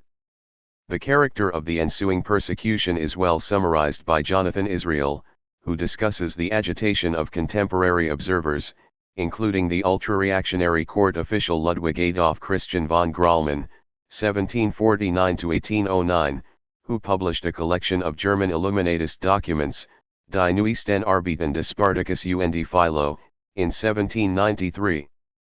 This court official protested that the highest grades of the order were, in effect, a clandestine vehicle for the propagation of materialist and atheistic ideas, and that at the core of the highest mysteries of the organization's first grade, the so-called Philosophengrad, philosopher's grade, lay unadulterated Spinozism, which is to say that everything that exists is matter, that God and the universe are the same, and that all organized religion is a political deception devised by ambitious men. 7. By the end of the 18th century, stories vilifying the Illuminati and the Freemasons, who were all under its control, were in full force. Fearing the death penalty, members went into hiding or exile. The turn of the century saw a proliferation of other revolutionary societies across Europe that mimicked the forms of Freemasonry and the Illuminati, including the Charbonnieri and Carbonari, the Mazzinians, and El Monde, all constituting an international network of revolutionary movements that had certain ideological, if not organizational, solidity. The politics of Babeuf, 1760 to 1797, who was imprisoned in the aftermath of the French Revolution as the prime agent of the conspiracy of equals, and the politics of Philippe Buonarroti, 1761 to 1837, who founded the Sublime Perfect Masters in 1809, likewise bear a family resemblance. We may also note that Babeuf anticipated Proudhon's argument that property is theft by 43 years, explaining during his trial defense that the institution of private property must necessarily bring about the existence of the fortunate and unfortunate, of masters and slaves. The law of heredity is supremely abusive. Possession by a few is usurpation. Whatever an individual hoards of the land and its fruits beyond what he needs for his own nourishment has been stolen from society. 8. Buonarroti was clearly inspired by Babeuf, as he wrote an entire book about him, discussed below. Buonarroti had a low opinion of established Freemasonry, but nevertheless admitted only Masons into his brotherhood for the express purpose of using established lodges as a nursery for revolutionary ideas in a Christian language. Every candidate for supreme command of the Sublime Perfect Masters had to infiltrate a Masonic lodge and rise through its hierarchy to a key position, successfully altering the structure of lodges in Tuscany, Piedmont, and Lombardy by adding a third grade that dovetailed the lodge's hierarchy with their own. Louis Auguste Blanqui, 1805 to 1881, shifted from espousing republicanism to radical democracy under Buonarroti's influence, and later created his very own sect, the Society of the Seasons. 9. It did make certain practical sense to organize in a clandestine fashion, as proposed by both Babeuf and Buonarroti, beyond Weishaupt, at the turn of the century, as following the French Revolution the feudal dynasties of Russia, Austria, Prussia, Italy, and Spain, along with powerful allies in all other European countries and the Catholic Church, had formed their own international organization, pledging themselves to cooperative repressive action within any state where absolute sovereigns felt threatened by, in the words of Tsar Nicholas, revolutionary inroads. 10. These conservative governmental powers formalized themselves as the Holy Alliance at the Congress of Vienna in 1814, and proceeded to cooperate in international publication bans, as well as transnational surveillance and repression of militants. This clearly posed serious practical problems for social revolutionaries. To suggest the prevailing political mood, consider the Fraternal Democrats' reply to the Brussels Democrats, then led by Karl Marx, in 1846. Marx will tell you with what enthusiasm we welcomed his appearance and the reading of your address. We recommend the formation of a democratic Congress of all nations, and we are happy to hear that you have publicly made the same proposal. The conspiracy of kings must be answered with the conspiracy of the peoples. 11. It is worth noting that Marx had read Buonarroti's book Babeuf and the Conspiracy for Equality, which conveyed to posterity the ideas of the Babeuvists, including both the need for revolutionary conspiracy and the destruction of private property. Buonarroti's book on the topic first appeared in Brussels in 1828, then 2 years later in Paris, being translated into English in 1838 by the Chartist leader James Bronterra O'Brien. Marx read the book in 1844 and, together with Engels, sought to arrange a German edition translated by Moses Hess. It is during this time that we see the emergence of the corresponding society, the League of the Just, the Communist League, and the Fraternal Democrats mentioned above. 12. To recapitulate, then, the pyramidal structure of the 19th century revolutionary organizations, in which each level of the pyramid would know only its immediate superiors, clearly had a practical function insofar as it protected revolutionaries from repression in this era of increasingly consolidated international state power and surveillance. The resemblances among groups were not necessarily due to ex-Illuminati members starting up new groups, but rather partially due to the fearful accounts of the Illuminati propagated by governments at the time, which had the ironic effect of inspiring others to try the strategy, as well as due to general cultural diffusion, including via Buonarroti's book Point 13. The specific organization and ritualization of all this revolutionary activity clearly had other functions as well. The brotherhoods affirmed and unified the aspirations of illuminated men whose purpose it was to steer mankind toward achieving perfection on this earth. Bakunin, 32nd degree Mason himself, appeared to feel the same calling when he founded his own secret international brotherhood in Florence in 1864, which mirrored Weishaukt's vision almost exactly 100 years later. Point 14. The main difference between the two was that Bakunin's brotherhood was meant to infiltrate the First International and wrest it from the authoritarian socialists' control, as opposed to infiltrating Masonic lodges in order to wrest them from liberals' control. This is far from the only way in which Masonry and the International Workingmen's Association, IWA, coincide. Illuminism in the IWA. By the mid-19th century, many members of Masonic society had come to feel the proletarian struggle coincided with their greater cause, and the use of Masonic organizations as a cover for revolutionary activity was by then a long tradition, as was the tendency to use Masonic rites, customs, and icons to emblematically symbolize the values of equality, solidarity, fraternity, and work. Point 1. Pierre-Joseph Proudhon, a Mason who lived to see the formation of the International Workingmen's Association, IWA, wrote that the Masonic God is neither substance, cause, soul, monad, creator, father, logos, love, paraclete, Redeemer. God is the personification of universal equilibrium.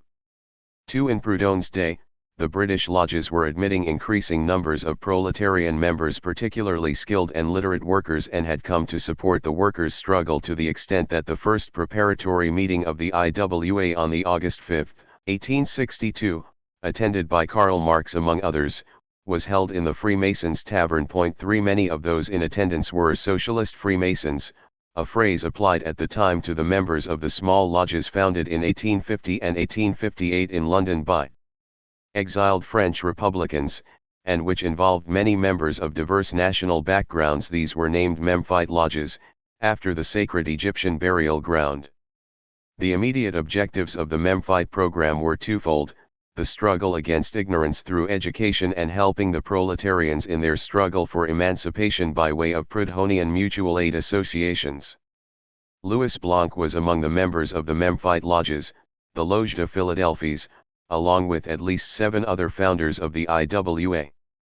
In Geneva, also, the local wing of the IWA was often called the Temple Unique and met in the Masonic lodge of the same name. Point 4. Many present at the time observed that the incipient IWA's organizing power was so weak that if it were not for the organizing efforts of Socialist Freemasons, the official founding meeting of the IWA on September 28, 1864 would never have come to pass. Point 5. Communist and anarchist symbolism, such as the Red Star and the Circle A, date back to this period and also have Masonic origins. The star, which hosts an endless charge of esoteric meanings in both the Hermetic and Pythagorean traditions, had been adopted in the 18th century, some say 17th, by Freemasons to symbolize the second degree of membership in their association, that of comrade, companero and camarade in my sources. Among socialists, it was first used by members of the Memphite lodges and then the IWA. Regarding the Circle A, early versions like the 19th century logo of the Spanish locale of the IWA are clearly composed of the compass, level, and plumb line of Masonic iconography, the only innovation being that the compass and level are arranged to form the letter A inside of a circle. Point 6. Over time these symbols have developed a new complement of meanings. Many 21st century anarchists don't even know that the star used by communists, anarchists, and Zapatistas alike is the pagan pentagram.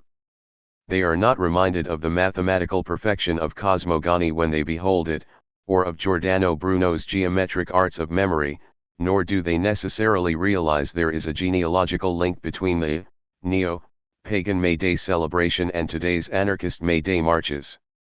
Nowadays the May Day march is taken to commemorate the Haymarket Massacre, 1886, yet it is no coincidence that there was much upheaval in Chicago that day, because revolutionaries had been honoring May Day since before the time of the Illuminati, which was also founded on this symbolic day. In the 19th century, these symbolic associations were well known by those involved, however, and their adoption reflected how much they resonated with mystical and historical weight. Even Bakunin, while he rejected the personal God of his Russian Orthodox childhood, put forward a pantheistic revolutionism.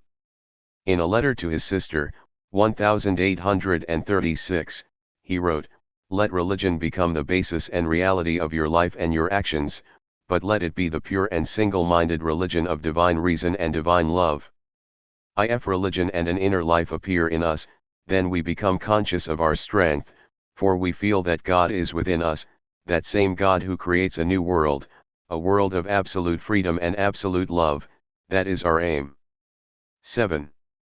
Bakunin is much better known among anarchists living today for his reversal of Voltaire's famous aphorism, "If God really existed, it would be necessary to abolish him." Throughout the 19th century, however, the only people involved in the revolutionary scene who were consistently annoyed by this sort of mysticism were Marx and Engels. Proudhon's ramblings about God as universal equilibrium were the sort of thing Marx and Engels objected to and contrasted with their own brand of scientific socialism. The French reject philosophy and perpetuate religion by dragging it over with themselves into the projected new state of society. 9. Bakunin and Marx differed on this point and a number of others, the most famous being the role of the state. Whereas Marx considered a state dictatorship of the proletariat to be a necessary moment in his historical dialectic, Bakunin espoused the notion of a secret revolutionary organization that would help the people toward self-determination, without the least interference from any sort of domination, even if it be temporary or transitional. 10. Bakunin also wrote that he saw our only salvation in a revolutionary anarchy directed by a secret collective force, the only sort of power that he would accept because it is the only one compatible with the spontaneity and the energy of the revolutionary movement. We must direct the people as invisible pilots, not by means of any visible power, but rather through a dictatorship without ostentation, without titles, without official right, which in not having the appearance of power will therefore be more powerful. 11. The dictatorial power of this secret organization only represents a paradox if we do not recognize the long tradition and larger cosmology within which Bakunin is working. Revolution may be imminent in the people, but the guidance of illuminated men working in the occult was necessary to guide them in the right direction. Members of his international brotherhood were to act as lightning rods to electrify them with the current of revolution, precisely to ensure that this movement and this organization should never be able to constitute any authorities. 12. Theosophy and other esoterica of 19th century socialism. Beyond Bakunin, Robert Owen, 1771–1858, Charles Fourier, 1772–1837, and Saint Simon, 1760–1825, are also often cited as forefathers in standard histories of anarchism. 1. The Owenites were distinctly anti-clerical, attacking all forms of religion, but Owen himself was a spiritualist in admiration of Emanuel Swedenborg, 1688–1772, who taught the arrival of an internal millennium. The first Owenite communes in America were based largely on Swedenborg's teachings. 2. Charles Fourier, for his part, based his political project on what he called the law of passional attraction, a series of correspondences in nature that maintain harmony in the universe and could be applied to human society. 3. Saint Simonians aimed at reforming existing institutions, but Fourierists and Owenites rejected the existing system altogether.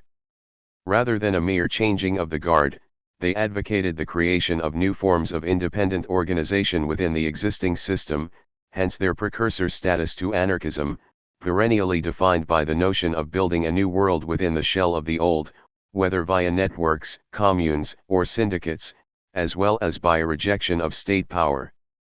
Meanwhile, Darwin's treatise on evolution lent itself to theories of social change that dovetailed with revolutionary thought. A distinction between evolution and revolution in 19th-century utopian socialism would be rather forced.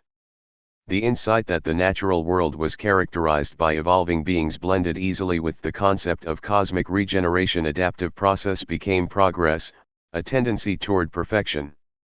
Indeed, many contemporary thinkers extended the idea from plants and animals to human society, the most famous version of such a move being social Darwinism, traceable to Herbert Spencer, the actual author of the phrase survival of the fittest, for here Darwin is recuperated within the transcendentalist tradition to lend weight to the Hobbesian conception of the state of nature, the war of each against all so convenient to capitalist ideology.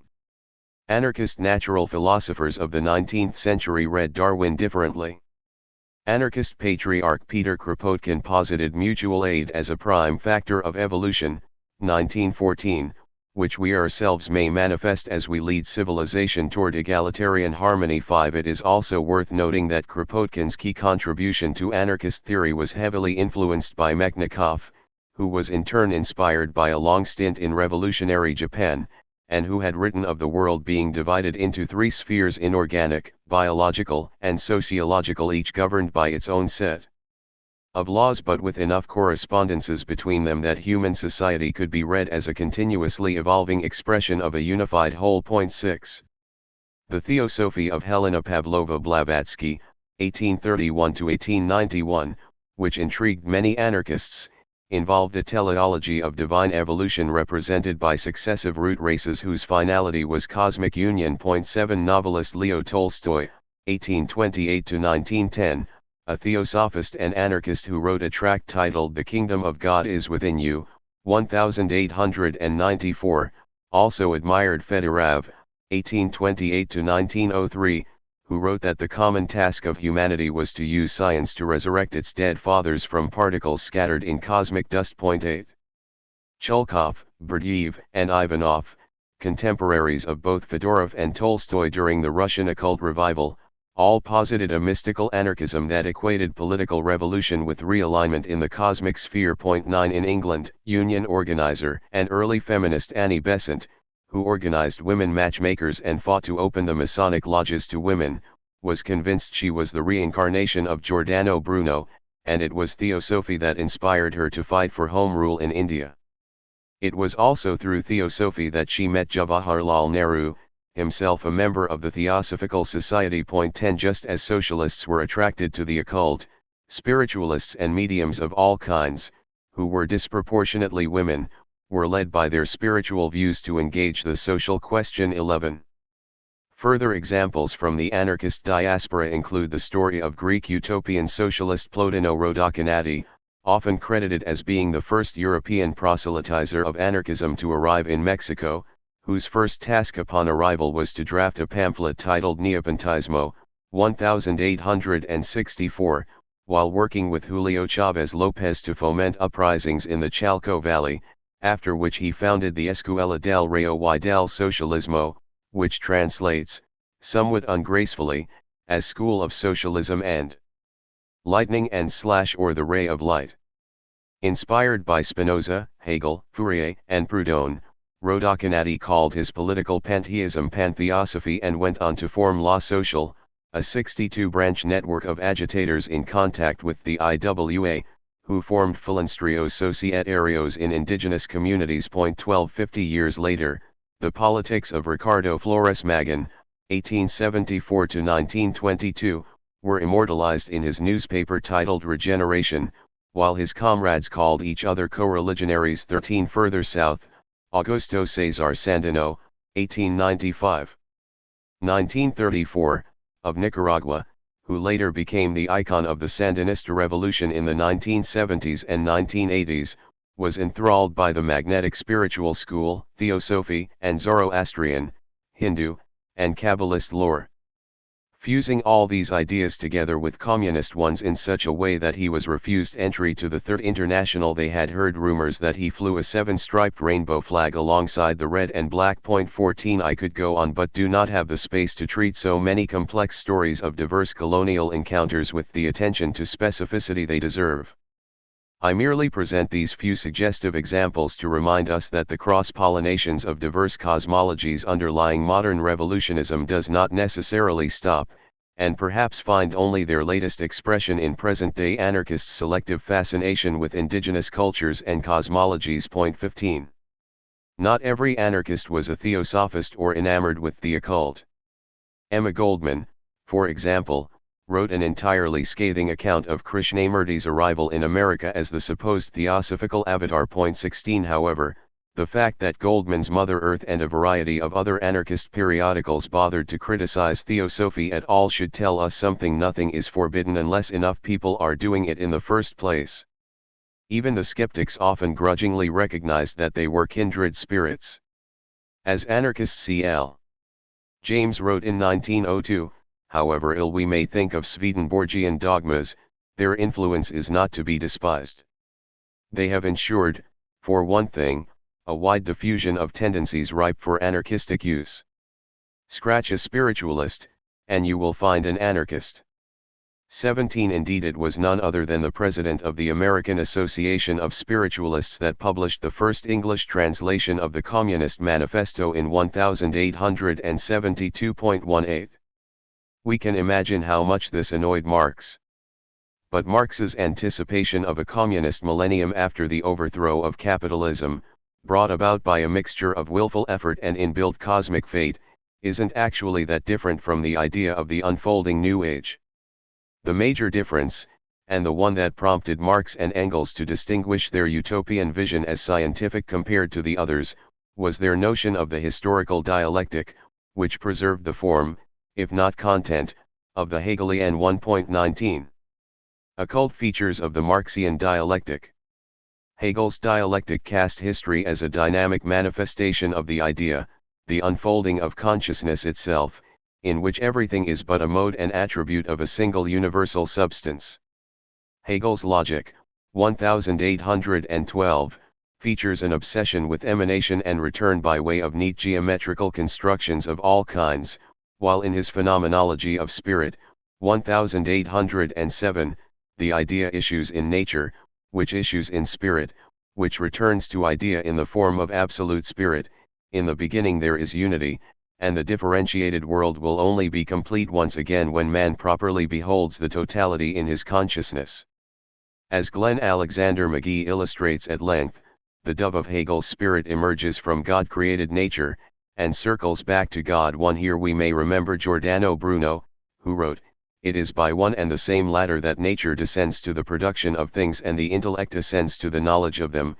He further elaborates that, the one and the other proceeds from unity and returns to unity, passing through the multitude of things in the middle too. For his part, Bruno's intellectual rival Peter Ramus insisted on a division between dialectic and rhetoric, ontology and language, or in Hegel, the totality and our beholding of it, and proposed that the true art of memory is one and the same as dialectics. 3.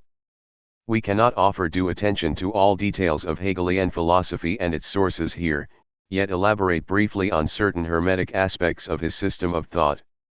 Readers familiar with Hegel know, for example, that much of the discussion regarding subject versus object in modern social theory may be traced back to Hegelian philosophy, yet it is rarely discussed how Hegel's subject/object corresponds with corpus hermeticum. 14, for the two are all there is, what comes to be and what makes of it, and it is impossible to separate one from the other. Likewise, with Hegel's dialectic of desire and recognition in mind, consider corpus hermeticum. 10, for God does not ignore mankind, on the contrary, he recognizes him fully and wishes to be recognized. For it is also worth noting that Hegel's system of logic is a triad, each element further divided into three chief moments, analyzed in turn into three other constitutive moments, which are split in turn into another 3.5. Finally, the broad observation is often made that Hegel's philosophy is pantheistic following Spinoza, and of course Hegel himself was also a Freemason. 6. Fig. 9. Sketch by Hegel, the sides of the triangle diagram read Spiritus. Marx breaks with Hegel in conceiving consciousness, the idea, as inextricable from material social processes, rather than positioned as a first premise. Yet the material and the ideal remain indissoluble. Marx's logic is dialectical, and the Christian eschatology of his historical dialectic can be traced back to Joachim de Fiori as much as Hegel's can. And while one of the main defining attributes of anarchism is its anti-Marxism, many hermetic features of Marxist thought remain preserved, as abstract content, as well as transcended within anarchism's concrete form. By this I of course refer to much more than dialectical logic itself, yet as long as we're fetishizing Hegel, we might as well go all the way. Marx distinguished his dialectic from that of Hegel as being materialist rather than idealist, yet in both of their systems the resolution of the dialectical contradiction comprehends not only the destruction and transcendence of the thesis by the antithesis but also its preservation. In Bakunin's system, however, the positive and the negative destroy one another entirely, leading to the transcendence of both, preserving nothing. Bakunin established the negative as the motive force of the dialectic as opposed to Marx and Hegel, whose dialectic began and ended with the positive thesis. Insomuch as Hegelian philosophy informed the political analyses and calls to action of each Marx and Bakunin, here we see one of the reasons they parted ways over the role of the state. Both Marx and Bakunin believed that democracy was the motive force of history, the real form of Hegel's world historical spirit. They also agreed with Hegel that monarchy was the generic form of the state. Yet Bakunin sociomorphized the positive into social reactionaries and the negative into social revolutionaries. The state, as part of the positive, old order, would be destroyed and transcended entirely by the social revolution.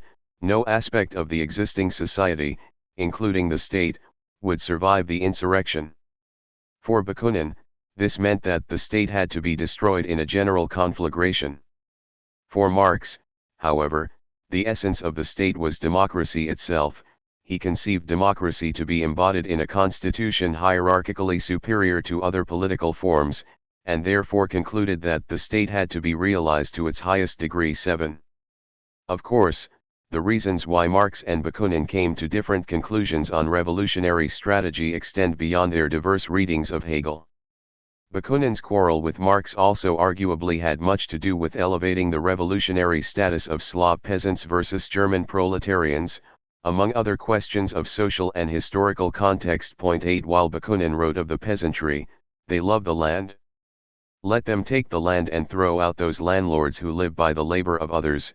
Marx famously considered peasants capable of collective action only as much as potatoes in a sack form a sack of potatoes. 9 As Engels wrote, the Italians must still attend the school of experience a little more to learn that a backward nation of peasants such as they only make themselves ridiculous when they want to prescribe to the workers of the nations with big industry how they must conduct themselves.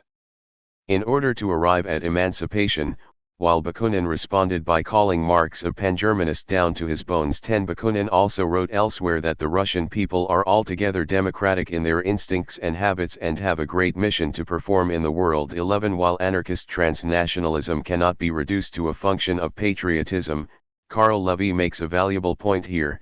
Even if anarchists and anarchism are assumed to be antithetical to nationalism and national movements, they, like socialists and the ideology of socialism, and even Marxism, lived in close, one could say dialectical, relationship to both nationalism and the nation-state. 12. Coda.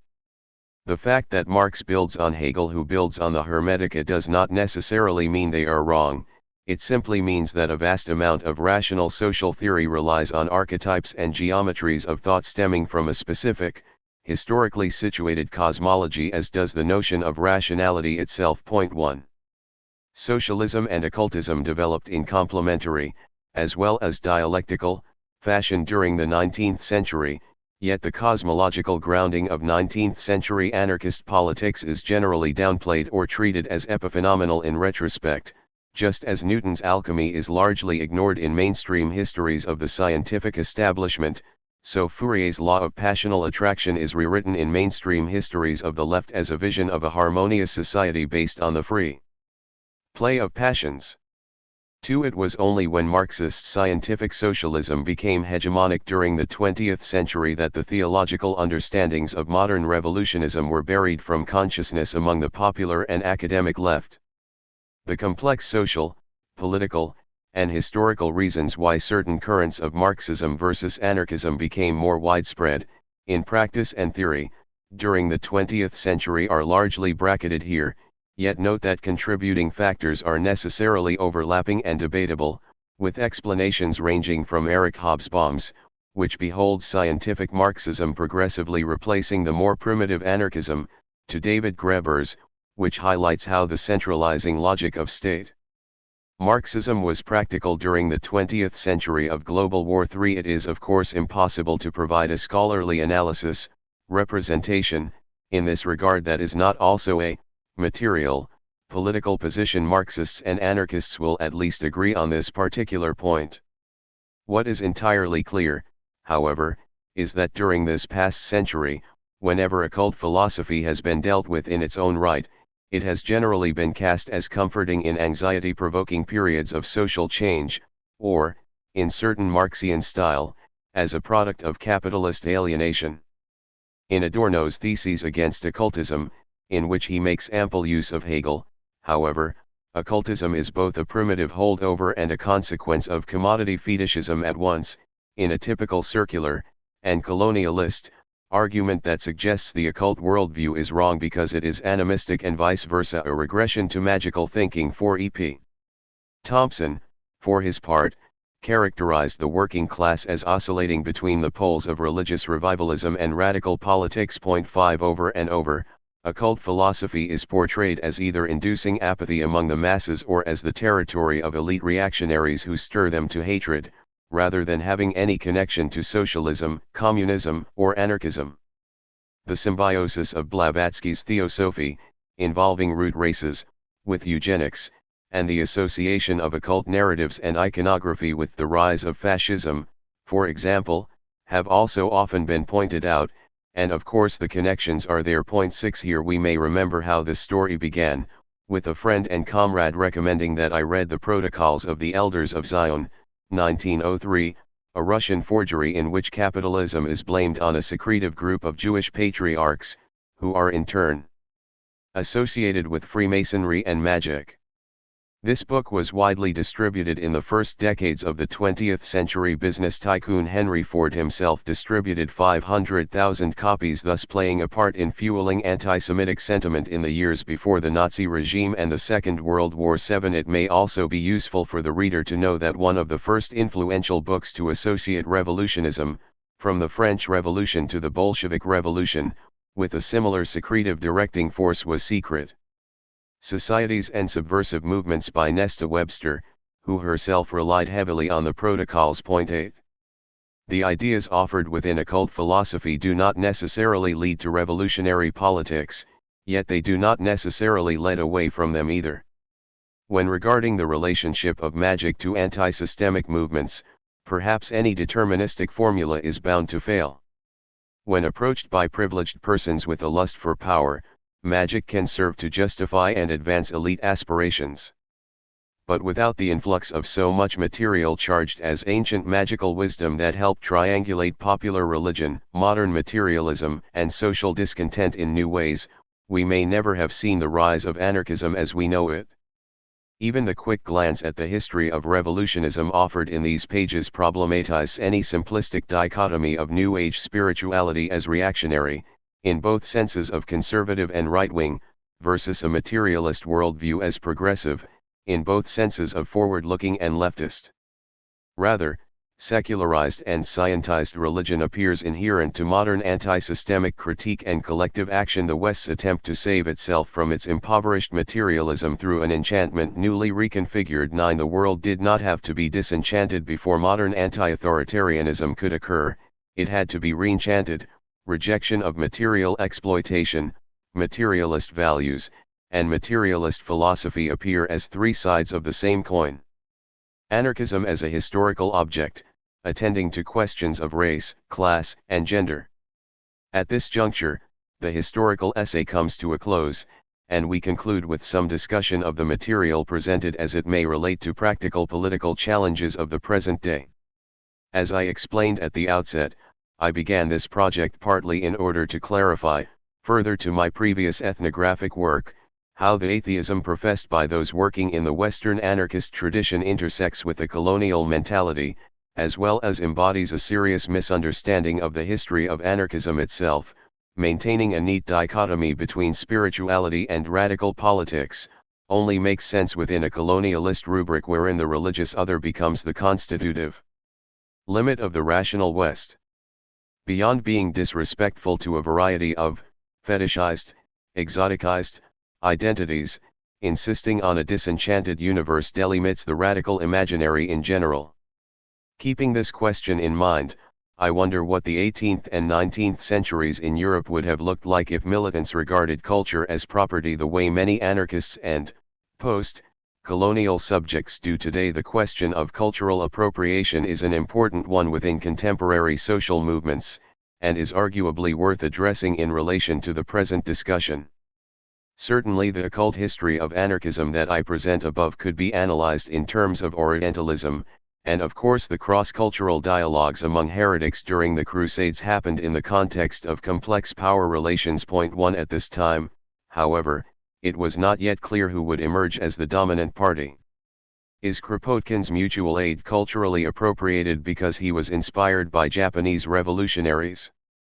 Perhaps insofar as we don't know about it, in combination with the fact that there is now money to be made off Kropotkin-related commodities. Reading concepts like cultural appropriation onto the past, however, would falsely assume that the fields of meaning and value at the time can be equated to those inflecting today's self-making projects. During the Renaissance, difference did not have the same currency, and people were not ascribed the same identities or self-identified according to the categories in play now. It makes sense that a critique of cultural appropriation emerges in the present-day context, wherein cultural difference is fetishized and certain people may valorize themselves by accessorizing commodified attributes of those they structurally oppress, but we may also lose something in the process of applying the logic of property to culture, and to spirituality in particular. Point 2. When entire cosmologies are reified as proper only to specific preordained identities, we are effectively saying they are false to the extent that they do not apply across the cosmos whatsoever. The sacred is thus rendered as altruity, nothing more than a cultural accoutrement in a marketplace as big as the universe. Appropriating indigenous spiritual forms without the intended content is entirely in line with the logic of capitalist colonialism, but so is marking off and containing everything considered sacred as property, and thus nothing more. Point 3. In other words, the fact that anarchists are often unable to recognize the subversive potential of religious sensibilities, whether those of indigenous women or of Bakunin himself, is disturbing beyond anarchists' failure to respect the difference or the identity of others, and indeed to recuperate such a debate within the parameters of identity and attendant proprieties is arguably racist in and of itself. As Jackie Alexander asks, what would taking the sacred seriously mean for transnational feminism and related radical projects, beyond an institutionalized use value of theorizing marginalization? It would mean that the sacred would thus have to be taken as real and the belief structure of its practitioners as having effects that are real for, or, in Gloria Anzaldua's less academic prose, instead of surreptitiously ripping off the vital energy of people of color and putting it to commercial use, whites could allow themselves to share and exchange and learn from us in a respectful way, which for her means, sincerely, taking up curanderismo, Santeria, shamanism, Taoism, Zen, not avoiding such traditions, as the private property of others. Point 5. Voiced one way or another, we all suggest the importance of actually considering the synergistic relationship between spirituality, faith, and radical political movements, whether in present-day Latin America or 18th century Europe. Up to and including the 19th century New Age movement itself, with which modern anarchism co-evolved. In so doing, we also appeal to many present-day, self-identified anti-capitalists who do not take a hard atheist stance, yet who feel the need to hide their various spiritual inclinations in officially left-wing spaces, whereas at the turn of the 20th century it was possible to say, scratch a spiritualist, and you will find an anarchist. 100 years later the tables have been turned. Other things haven't changed that much. A zine an activist acquaintance of mine published in 2013 is titled Anarchism and Hope, wherein he advises, fuck waiting on someone else or some divine force to change shit. Hope means we can see how to do it ourselves. 6. Notably, the cover of the zine displays a circle, a symbol involving a discrete, yet, upon inspection, clearly stylized plumb line of Masonic iconography, quite possibly unbeknownst to the zine maker. I also suggested in my introduction that the story told here is important to reflect on, because while the patriarchal bias of classical anarchist theory and practice is often noted in reference to the male proletarian workers' movements, the gendered quality of anarchism is arguably more fundamental than that. The masculine public sphere of anarchism extends back even further and articulates with an occult cosmology that is older still. As anti-systemic resistance in Europe shifted from the millenarian mode to modern socialism, the biggest difference was not, in fact, that the former was religious and the latter wasn't, but rather that in the latter the paradise of heaven would be manifest on the earth through the works of men, not God indeed, men as God, and that it was the job of a chosen few males who had access to ancient spiritual wisdom circulating in new secret masculine orders to inspire them to action. To simply argue now that real anarchism is by definition feminist as well insofar as anarchism is theoretically against all forms of domination does not engage the ways in which the anarchist revolutionary person was constructed vis-a-vis a variety of exclusions from the outset, especially insofar as these continue unmediated by a certain unacknowledged vanguardism.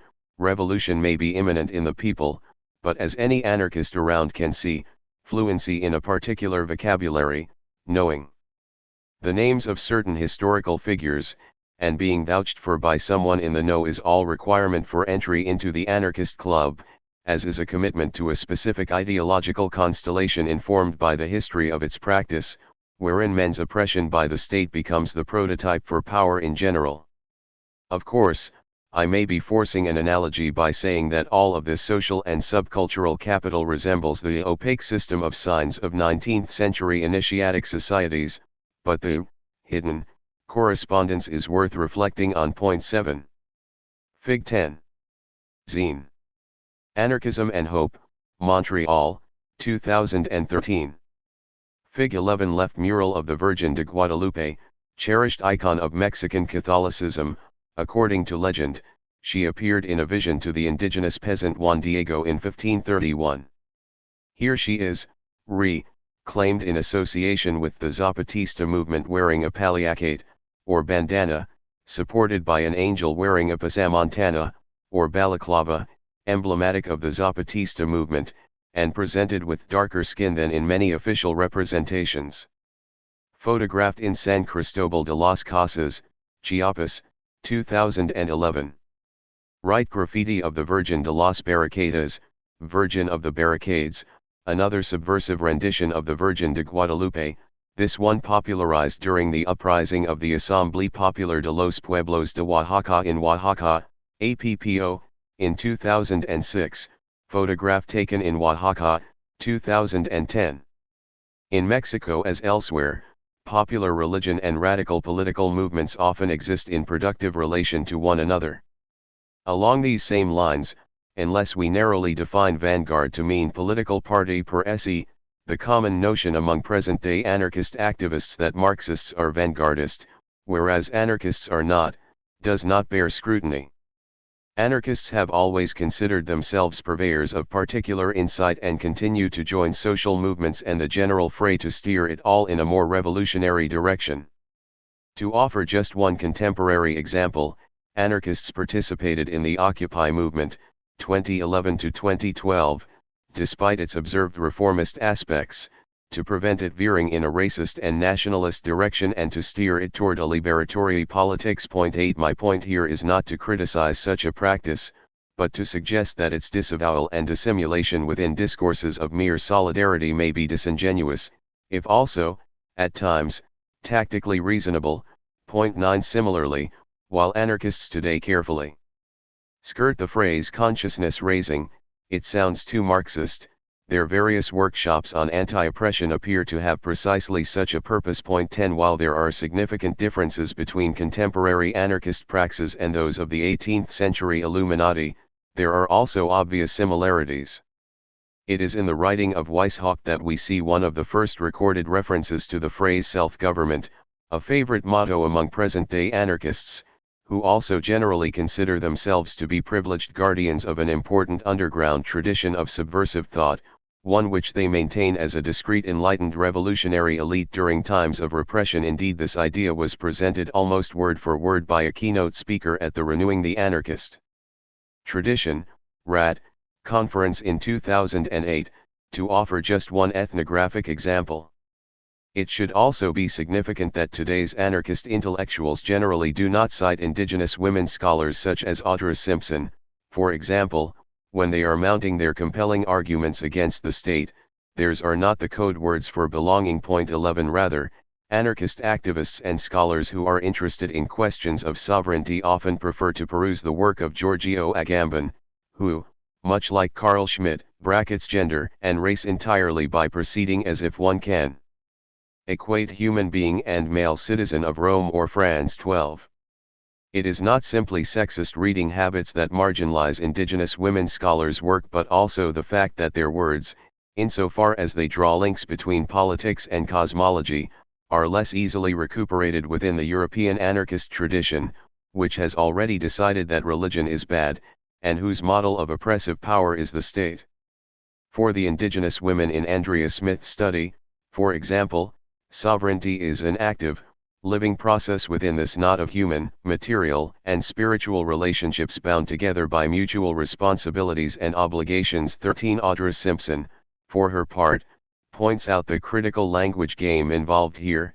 Indigenous mobilizations of sovereignty are useful to signal processes and intents to others in ways that are understandable. 14 These remarks certainly sound different than the definitions of sovereignty advanced by Schmitt, described by Agamben, and critiqued by many anarchists, wherein sovereignty is always an unmarked, yet male, fantasy of absolute power via the state apparatus, and the practical project of consolidating this power as much as possible. But then again, why should Agamben or Schmitt be granted sovereign jurisdiction over the power of the word? Indigenous women's mobilizations of sovereignty are not necessarily rhetorical, but even when they are, this is where the performative magic happens. Following their lead could teach us all something about sovereignty that Schmitt, Agamben, and their anarchist readers fail to notice. European sovereignty has always involved subsuming women and children as property of male citizens, whereas it is male citizens that are subsumed by the sovereign. 15 Furthermore, the male philosophy slip between legal person and human being is also preserved in the dialectical anarchist response. Autonomy. 16. In lieu of fantasies of absolute state power, autonomy involves a fantasy of absolute personal power that must presume a strict independence of individuals, or homogeneous groups thereof, which must then be mitigated by a correlate call for mutual aid, the other side of the same coin. Here we may also consider Anand Singh's recent work on mushrooms and species interdependence, which proposes mutualism versus a falsely imagined autonomy in nature, thus striking a productive argument with the common-sense categories of Western anarchism without even meaning to. Singh points out how the imagination of a species being that is autonomously self-maintaining and constant across culture and history stems from a certain human exceptionalism. Science has inherited stories about human mastery from the great monotheistic religions. These stories fuel assumptions about human autonomy, and they direct questions to the human control of nature, on the one hand, or human impact on nature, on the other, rather than to species interdependence. 17 In modern life science, the most important interspecies interactions were those of predator/prey, in which interaction means wiping each other out. Mutualistic relations, explains Singh, were interesting anomalies, but not really necessary to understand life. Life emerged from the self-replication of each species, which faced evolutionary and environmental challenges on its own. No species needed another for its continuing vitality, it organized itself. 18. Anarchists, who followed Darwin on evolution and dabbled in Theosophy's imagination of root races, here follow in suit. Kropotkin's Mutual Aid, 1955-1914, emphasized cooperation within species but did not focus on mutual aid among them.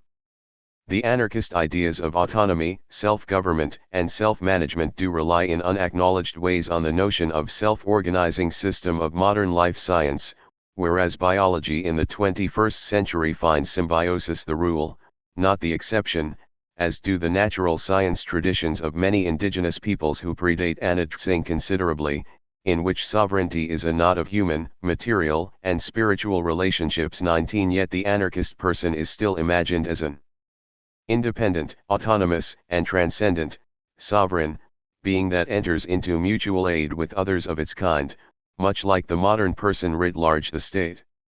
And just as the state characterizes itself as benevolent to its citizens, the anarchist is benevolent to the people, women, similarly subsumed in his autonomy and without whom he could not survive. 20. Perhaps it should be no surprise that indigenous women's imaginations of sovereignty do not line up neatly with either the sovereignty or autonomy of the modern right and left, or that anarchist academics ask me to authorize my texts by citing Carl Schmitt. They do want me to be accepted into the club and kindly offer me the password.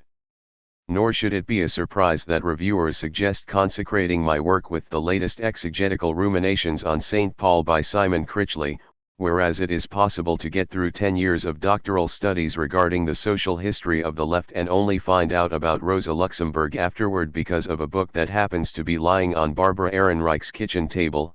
Anarchism has always been a gendered and racialized domain authorized by speculative elites as much as real builders. 21. In my view, when it comes to approaching things like liberty or equality, the work of historian Jonathan Israel is more compelling than that of philosophers such as Agamben or Critchley. As Israel sets aside abstract propositions and instead works hard to describe in the contexts of history and culture the actual emergence of these ideas. 22. Perhaps the anthropologist is bound to favor historians such as Israel, yet by the same token is left wanting if contextual analysis does not comprehend the interesting, and certainly productive, contradiction of ideas like equality, democracy, and individual liberty actually emerging within new, secretive, status-restrictive, male-only clubs, often otherwise referred to, rather curiously, as the modern public sphere. How can so many of us pass over the synchronic, gendered pairing of the Enlightenment Salon and Freemasonic Temple, or the diachronic, gendered series of magical, witches and rational, brotherhood ceremonies, and yet claim to properly understand the form or content of the ideas of either? Not with recourse to the logic of history, whether that of Foucault or Hegel, or the Hermetica itself. It seems all earthly perspectives are bound to be incomplete after all, including my own. The Conspiracy of Kings, attending to the conspiracy theory phenomenon. The previous chapter synthesizes well-rehearsed material that I have elaborated at length elsewhere, whereas this second analytical discussion below concerns relatively recent research questions and involves more tentative hypotheses. One might say that my first analytical discussion is a summary presented to conclude, whereas this second is presented to begin anew. During the decade that I researched this historical essay, 2006 to 2016, the phrase conspiracy theory became increasingly common among my North American activist friends, as well as increasingly referenced by others among the intellectual elite. My politicized and academic peers look down on the uneducated and uncouth subject who falls prey to the conspiracy theory. An increasing number of topics have come to be associated with the conspiracy theorist.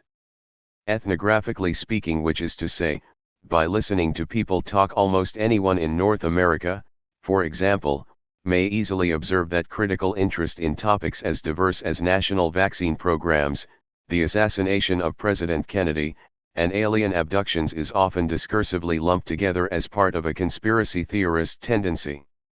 In 2018, the neologism conspiracist as a derogatory adjective is increasingly used as well, often by someone with left politics in reference to a supporter of President Donald Trump. The people who use conspiracy theory and its derivations as epithets proceed as if there exists a set of criteria by which conspiracy theory may be defined. Presumably conspiracy theories rely on errant data. They attribute too much agency to high-ranking individuals or government agencies. Their adherents proceed in poor faith by lending more weight to information that corroborates their existing theories than information that calls their ideas into question. Contradictory evidence is taken merely as more proof of conspiracy. And so on. Yet if these were effective criteria, then the theory that Saddam Hussein possessed weapons of mass destruction, WMD, which served to justify the United States waging war on Iraq at the turn of the millennium, would be considered a conspiracy theory, and generally speaking it is not. 1 In fact, there is no single, monothetic, principle by which conspiracy theory may be defined. Insofar as the phrase conspiracy theory has meaning, it resides in its function as a phrase used specifically to refer to popular, subaltern, ideas for the purpose of disqualifying them from respectable consideration. 2 Theories of conspiracy that are communicated by those above are not labeled conspiracy theories, even if they are false and involve fantastic or incredible premises, whereas theories of conspiracy expounded by those below can rarely shake the conspiracy theory label, once it has been publicly applied. We will return to this question. Of course, it does remain the case that some ideas commonly marked as conspiracy theory are inaccurate and legitimately disturbing to those who seek to develop a broad-based anti-capitalist resistance movement. Some of these misguided theories have become very widespread and involve groups mentioned in this work: Freemasons, Illuminati, anarchists, inviting a certain commentary on my part.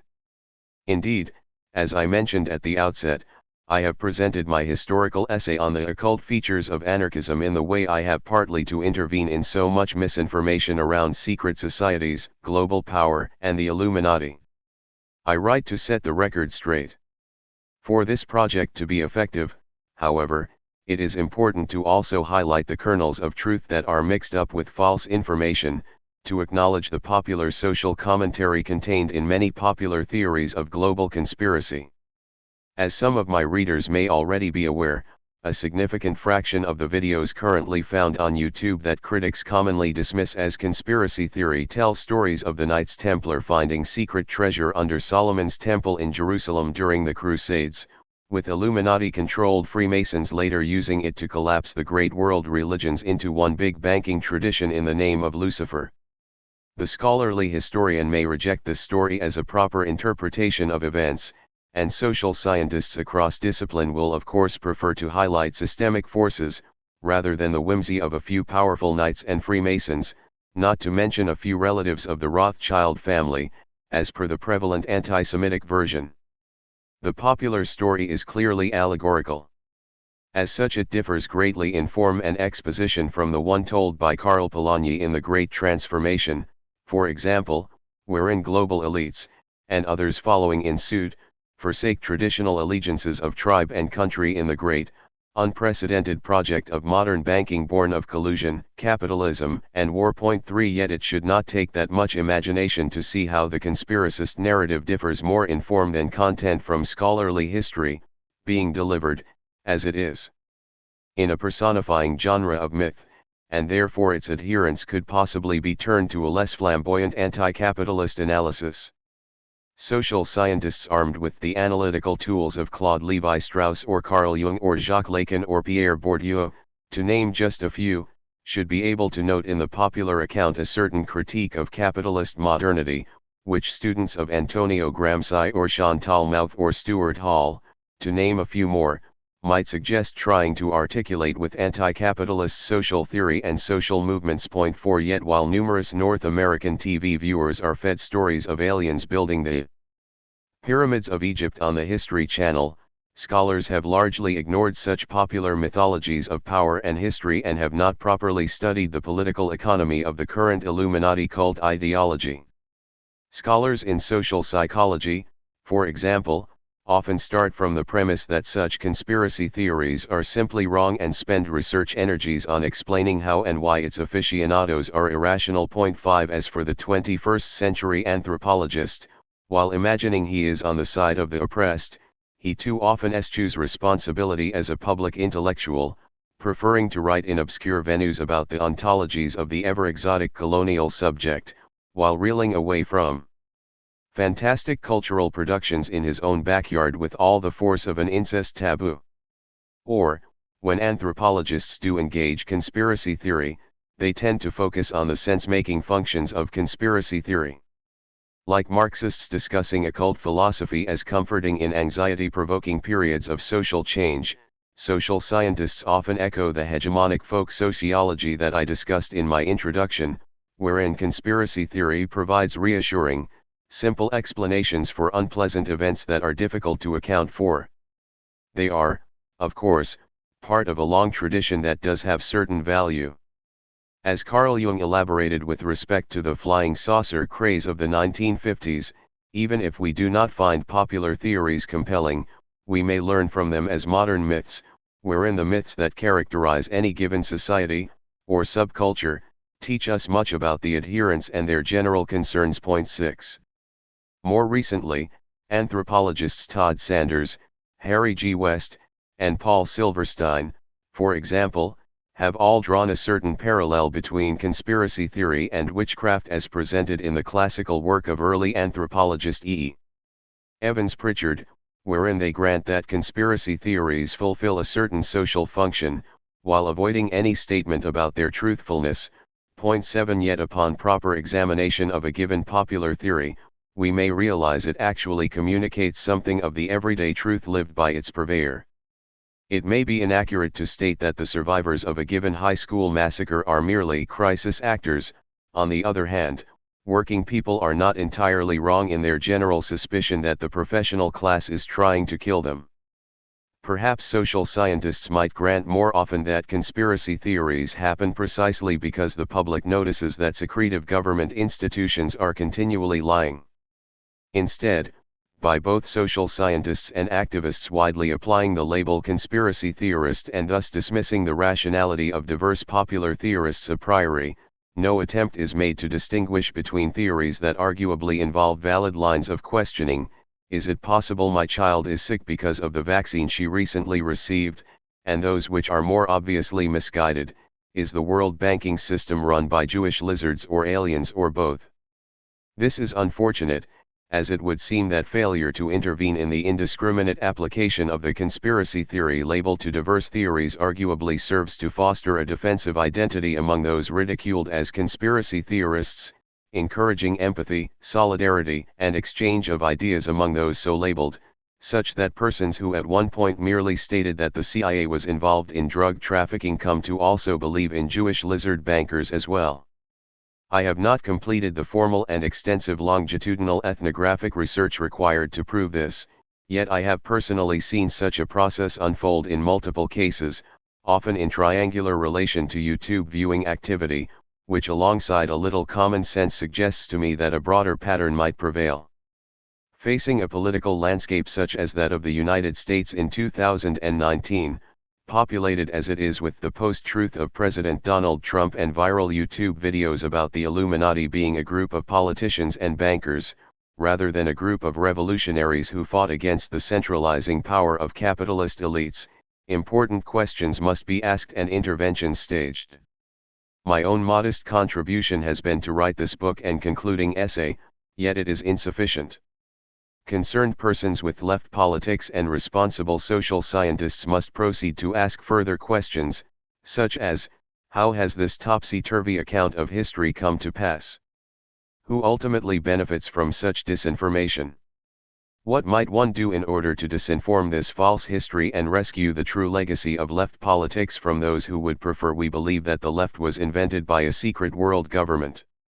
Furthermore, when anarchist activists label newcomers to their social movement spaces conspiracy theorists and exile them on such a basis, what is really going on? Whose interests are ultimately being served by the activist policy of disengagement with conspiracy theory? As I explained in my introduction, just as my original exploration into the occult features of anarchism was inspired by the clumsy solidarity of white anarchist university students in their dealings with Magdalena from Mexico, My concern around the conspiracy theory is largely informed by a decade of observing friction between university-educated anarchist activists who denounce conspiracy theorists and laypersons who defend them. And as with the story of Magdalena's marginalization, it is surely useful to provide a brief ethnographic example. On an Occupy Wall Street email forum in early 2012, a newcomer to the listserv made a comment conflating the banker and the Jew. During the ensuing argument over the statement, the newcomer clumsily explained that he was trying to think things through, that he doesn't think all Jews are bankers or vice versa, but what about the fact that many are? Some non-Jewish listserv participants quickly proposed he should be cut off the listserv for racist speech that made participants feel unsafe.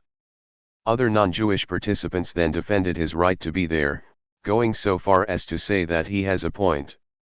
Meanwhile, some Jewish participants on the listserv argued that it would be better to straighten him out than it would be to kick him off, which might, in the process, fortify his anti-Semitic tendencies. The first group of non-Jewish participants strongly disagreed, suggesting that conversing with such a conspiracy theorist would be a distraction that would derail more productive activities. Ultimately, the newcomer was removed from the list.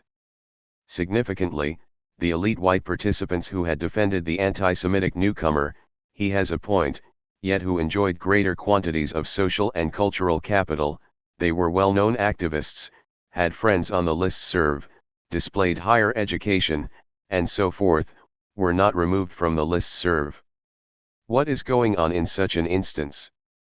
If activists were properly concerned about racist speech per se, then they should surely attend to the anti-Semitism of their friends as well as that of strangers. Instead, what we see here is a group of Jewish listserv participants being ignored in the name of fighting anti-Semitism and scrutiny of the less educated newcomer, yet not of the well-positioned friend. The contradictions here may be at least partially explained by my previous work that analyzes good politics among the North American bourgeoisie. It is unfortunately quite common for white activists of the professional class to mobilize the concept of intersectionality against one another in self-promoting performances of anti-racism and other forms of anti-oppression, while ignoring the contributions of people of color and other oppressed groups in their collectives. I will not overly anticipate my analysis of this complex problem here, having offered it detailed ethnographic and theoretical attention elsewhere. But I do point those interested to my work Good Politics, Property, Intersectionality, and the Making of the Anarchist Self and proceed to summarize very briefly point 8. As readers versed in contemporary left politics in North America may already know, the notion of intersectionality was originally developed by black feminist militants and academics, both caught between racist white feminist movements and sexist movements for racial liberation, who articulated the necessity of approaching projects of both gender and racial liberation based on the intersectional experiences and analyses of racialized women. Point 9. My own analysis of the combined gendered and racialized marginalization of Magdalena in her own speaking tour is, for example, inspired by the compelling body of work on intersectionality. Since the 1980s, the academic usages of intersectionality continue to shift, as do activist methodologies of intersectionality.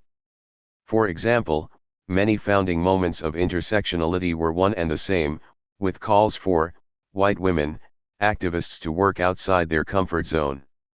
Yet today's campus activists mobilize intersectionality to elaborate entitlements to safe space.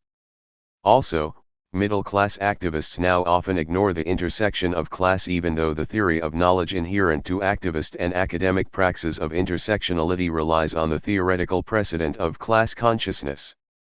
In Good Politics, I explore these developments to suggest that campus activists in North America have preempted the black feminist challenge of intersectionality by recuperating its practice within the logic of neoliberal property relations and self-making projects. Point 10. We see, for example, that activist performances of allyship, to persons of oppressed identities, often consist in valorizing oneself vis-a-vis one's peers as a subject of good politics instead of constituting tangible benefits for the persons with whom one is allied.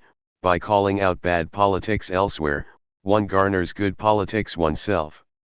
we observe that Bourdieu's theory of the transferability of economic, cultural, social, and symbolic capital, wherein class solidarity among elites is misrecognized in supposedly innocent estimations of good taste, is ironically applicable to anarchists, wherein class power is rather laundered as good politics instead. Point 11 We see how proper linguistic framing translates into good politics. For example, one may hear it discussed among activists that interrupting a racist comment with "stop being such an asshole" is not anti-racist, whereas the following sentence is, "I am not comfortable with your use of the word X because I feel it makes the space unsafe for people of color." Significantly, a sophisticated confessional deconstruction of not acting or not interrupting after the fact, example "I realize what I did was sexist," may be considered good politics, more so than acting without the proper accompanying speech. As a consequence, articulate students of Edward Said or well-spoken sexists may enjoy good politics simply because they cite and reiterate their bourgeois self-detachment, reflexivity, by way of choicefully framed speeches. We thus come to understand that in their calculations of intersectionality, activists often subsume the axis of class under that of race for complex, interlocking reasons. These cannot be further explored here, yet I offer these provocative summaries as they serve to contextualize a related dynamic that is key to our current investigation, just as it is common to garner good politics by highlighting someone else's bad politics. Generally speaking, it is common for diverse professional class activists to enjoy locating racism, sexism, homophobia, etc. among diverse, working class subjects, who have a relatively small presence in the milieu, as in this way they may take the critical lens off themselves. They naturalize their own forms of racism or sexism by casting people living in poverty as the constitutive limit of good politics. Such dynamics of self-valorization among professional middle-class activists would not be possible if activists held the experience of class oppression to provide good, subversive knowledge in the way they often suggest race and gender oppression do with reference to intersectionality. Of course, following our discussion in the previous chapter, we understand that a nominal attribution of good subversive knowledge to those suffering racial or gendered oppression does not necessarily translate into practical power or respect enjoyed by actual persons with intersectional identities. Often quite the opposite situation prevails. Yet it is significant to note at this juncture that in the everyday discourses of activists on North American campuses, the working class does not receive equivalent lip service. With all of this in mind, what we see happening on the Occupy listserv above is not surprising. Rather, in light of the dynamics of bourgeois good politics, this listserv scenario invites us to consider the extent to which imperatives of class respectability may play a role in leading professional class anti-capitalists to ignore the conspiracy theory as a dangerous distraction at the same time as they associate it, somewhat ironically, with both a racist white working class and wrong-headed ethnic populations. Conspiracy theory is a white trash thing, except that it is also common in the Middle East. 12. It may very well be that the phrase conspiracy theory itself has come to function as euphemism justifying class exclusion within anarchist social movements. It is arguably no coincidence that as a university professor I may respectably discuss Central Intelligence Agency involvement in drug trafficking, yet a truck driver who says the same thing is often tossed off as a crazy conspiracy theorist.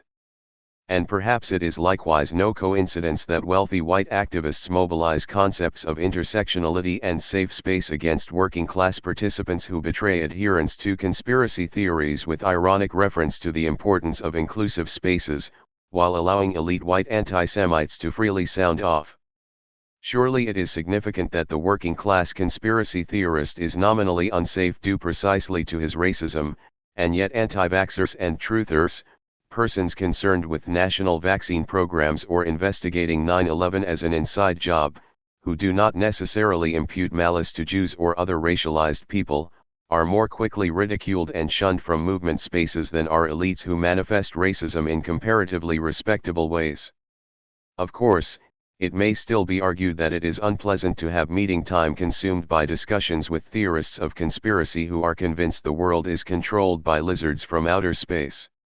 Yet shaming and evicting persons who betray an interest in a conspiracy theory from social movement spaces is also arguably problematic in the long run. Many measures suggest that there are more people in North America who believe in one or another conspiracy theory than there are readers of anarchist theory. Are anarchists truly interested in mobilizing people and their discontent into resistance movements? Or is the priority among activists to distinguish oneself as having good politics and protect their small, safe, social enclave? Furthermore, and as suggested in my introduction, purveyors of conspiracy theories are often from subaltern groups, so the educated activists who generally state a nominal concern to take lead from those most affected by oppression should nominally allow for the possibility that the conspiracy theorist may actually be offering positioned insight. Beyond tolerating the theorist of conspiracy for the sake of re-educating him, activists' own ideology suggests that they might listen for subversive social commentary amid unfamiliar exposition. When activists instead immediately dismiss the subaltern conspiracy theorist as a problematic distraction, we are invited once again to consider how the theories of epistemology related to intersectionality that activists proclaim within their social milieus are incoherent with actual practice, and ask why such a contradiction should prevail. With respect to this question, and beyond the aforementioned dynamics of bourgeois good politics as a partial explanation, I am here tempted to advance a further tentative hypothesis. Perhaps theories of conspiracy are rapidly dismissed by intellectual elites precisely because they uncomfortably highlight disavowed agency among persons of the professional class. Maybe members of the ruling class simply don't want to think about the fact that they do enjoy more power to affect institutional affairs than the janitor does, because then they would have to feel partially responsible for the workings of global capitalism, instead of blaming a sexist, racist, homophobic janitor. After all, only to the elite observer should it be surprising that persons in oppressed groups find the activity of dominant groups suffused with intentionality that elites cannot see or, to use the phrase of Pierre Bourdieu, misrecognize. 13 Any orthodox historian is capable of illustrating that social elites only enjoy the power they do because they conspire to retain and accrue it, just as the institutional elites involved in the Holy Alliance or conspiracy of kings did at the turn of the 19th century. There is no politics without conspiracy. The question is simply who is conspiring to do what. 14. One feature of conspiracy theory oft maligned by elite observers is a suggestion inherent to many popular theories that global power functions as an entirely streamlined system, with total orchestration topping exactly one extremely pointy pyramid. It is true that social scientists could productively contribute compelling critiques in this regard. Pelkmans and Mahold, for example, point out that the most theoretically interesting field of conspiracy is theorizing that addresses conspiracies that supersede the petty without extrapolating suspicions to a global scale. 15 In other words, we might productively intervene by first granting that there are indeed many pyramids, plural, fragmented, and contestatory, of course, characterizing social space, and that the people at the tops are usually actively vying to stay there, whether they admit it to themselves or not. Given that for decades now social scientists have cited Michel Foucault to elaborate the constraints of discourse and institutional power on their own range of thought and movement, while highlighting resistance among people living in relative poverty, perhaps the conspiracy theory is uncomfortable for the intellectual elite partly because it constitutes an anti-Foucauldian theory of power. 18 This is, of course, another way of saying that considering conspiracy among elites is uncomfortable for elites because it highlights the social power they do structurally enjoy and, therefore, inconvenient responsibilities that they do actually have. Chosen definitions of rationality and how one understands power, as well as one's proclivity toward an impersonal, structural, versus personal, voluntarist, understanding of history, do appear related to social class, wherein both elite and the popular theorists enjoy different insights and suffer different blind spots. I invite all politically engaged readers, both activists and academics, to rearrange and play with the questions opened up here in critically productive ways. Given the current prevalence of the phrase conspiracy theory and its diverse and proliferating contents, it is important for us to properly explore how opposing arguments on either side of conspiracy theory debates are defined by distinct a priori premises regarding history and causality, as well as different forms of argumentation and exposition, and how the vastly different epistemologies in play as activists talk past each other about conspiracy appear related to differences of class, culture, interest, and subjectivity. I have focused on this question, rather than using this space to simply scold the contents of various amateur YouTube videos on Freemasonry, which would be succumbing to the elite predisposition I discuss, as it seems more important to explore why so many participants recently involved in leftist activism and scholarship have not actively worked to challenge the increasingly popular idea that the left, in general, and the Illuminati, in particular, are one and the same with a secret world government. Since the election of Donald Trump in the United States in 2016, persons involved in left politics have been aghast at the overwhelming number of neo-fascist groups parroting the anti-Semitic ideas found in the protocols of the Elders of Zion, yet such a scenario was not entirely unpredictable.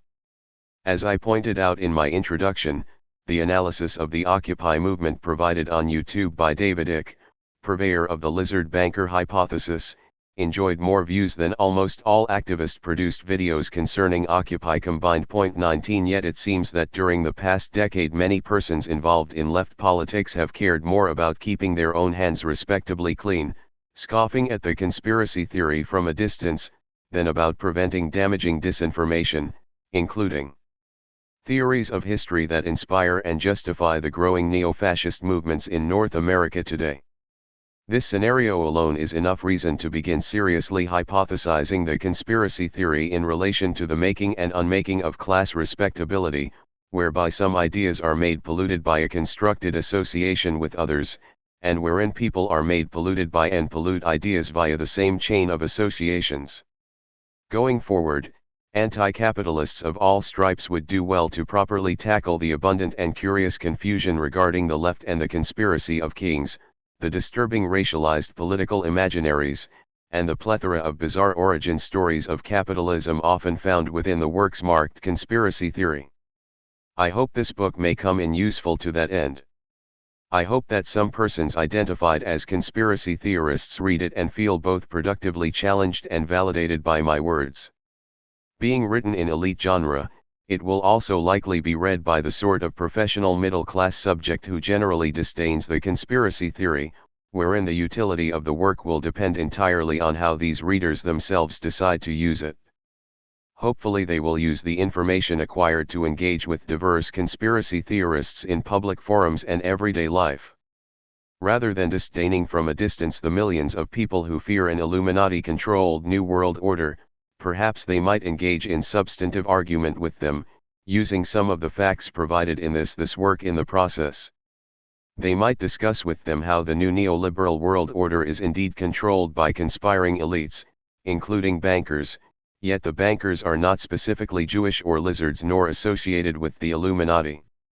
They might explain further how it serves the real blue-blooded parasites in power to have people believe that they are.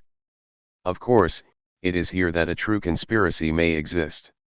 Indeed, it would be irresponsible to discuss the topic of the conspiracy theory as much as I have without attending to the fact that the Central Intelligence Agency of the United States has specifically worked to promote the category in the media, this fact having been duly researched and established in peer-reviewed academic literature, something I feel I must mention, lest I be tarnished as a conspiracy theorist myself. 20 The fact that the CIA has promoted the concept of the conspiracy theory and potentially contributed to its media content does not mean, following a certain misguided logic often attributed to conspiracy theory, that the CIA invented the conspiracy theory or is the sole or primary cause of the conspiracy theory, which is the outcome of diverse and combined historical and cultural forces.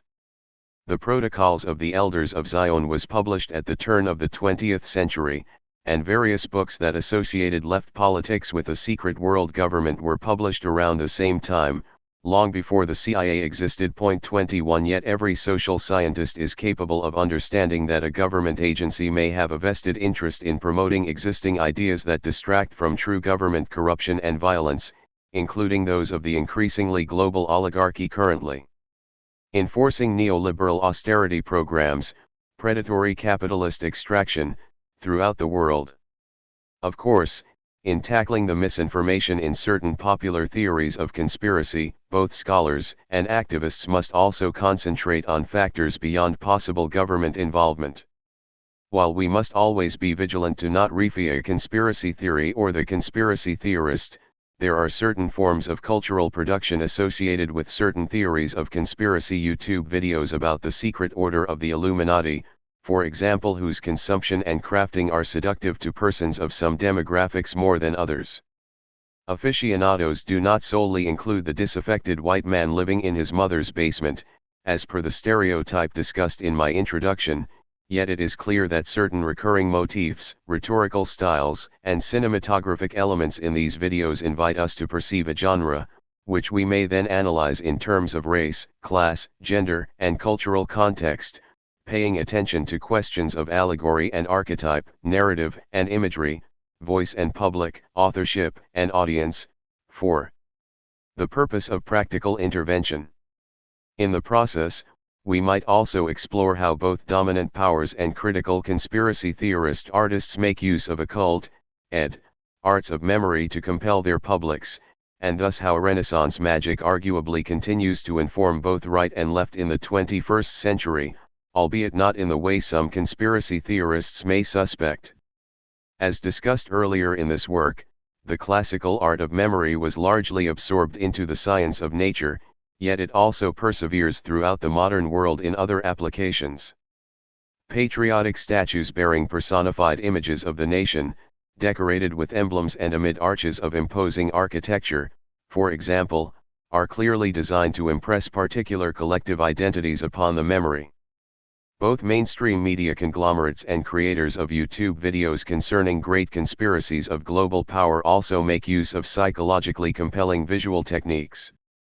Both include images that are wondrous, personify, and involve action or unfamiliar combinations as per the classical mnemonic art, which may work insofar as it mobilizes important insights into the workings of human cognition. Point 22. Perhaps we do well to end this essay with suggestive questions along precisely these lines.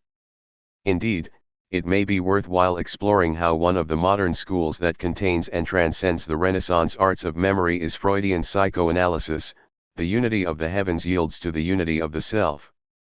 And as metaphysics yields to psychology, memory as a key to magic was displaced by memory as a key to soul searching. 23. For Freud, memories were largely personal affairs, the universal archetypes of Giordano Bruno and Carl Jung being de-emphasized, yet his project likewise rested upon a faith that we have the capacity to recover all forgotten experience and thus make the record of human history whole. Point 24. Meanwhile, it was Freud's nephew Edward Bernays, author of works such as Propaganda, 1928, and Engineering Consent, 1947, who played a key role in inventing the emotionally manipulative, image-based commercial advertisement, as well as public relations as a field broadly speaking. Point 25. Indeed, the occult, crafts discussed in these pages may equally inspire the psychological machinations of modern advertising and social media, as well as the fantasies of fascism, the apocalypse of the dialectic,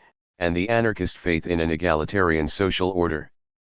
We would be wise to not ignore their power, because now, as during the 19th century, as during the Renaissance period with which this essay began, the Hermetica proves adaptable to a variety of projects, including both pyramid and leveling schemes, as well as pyramid schemes for leveling as above, so below.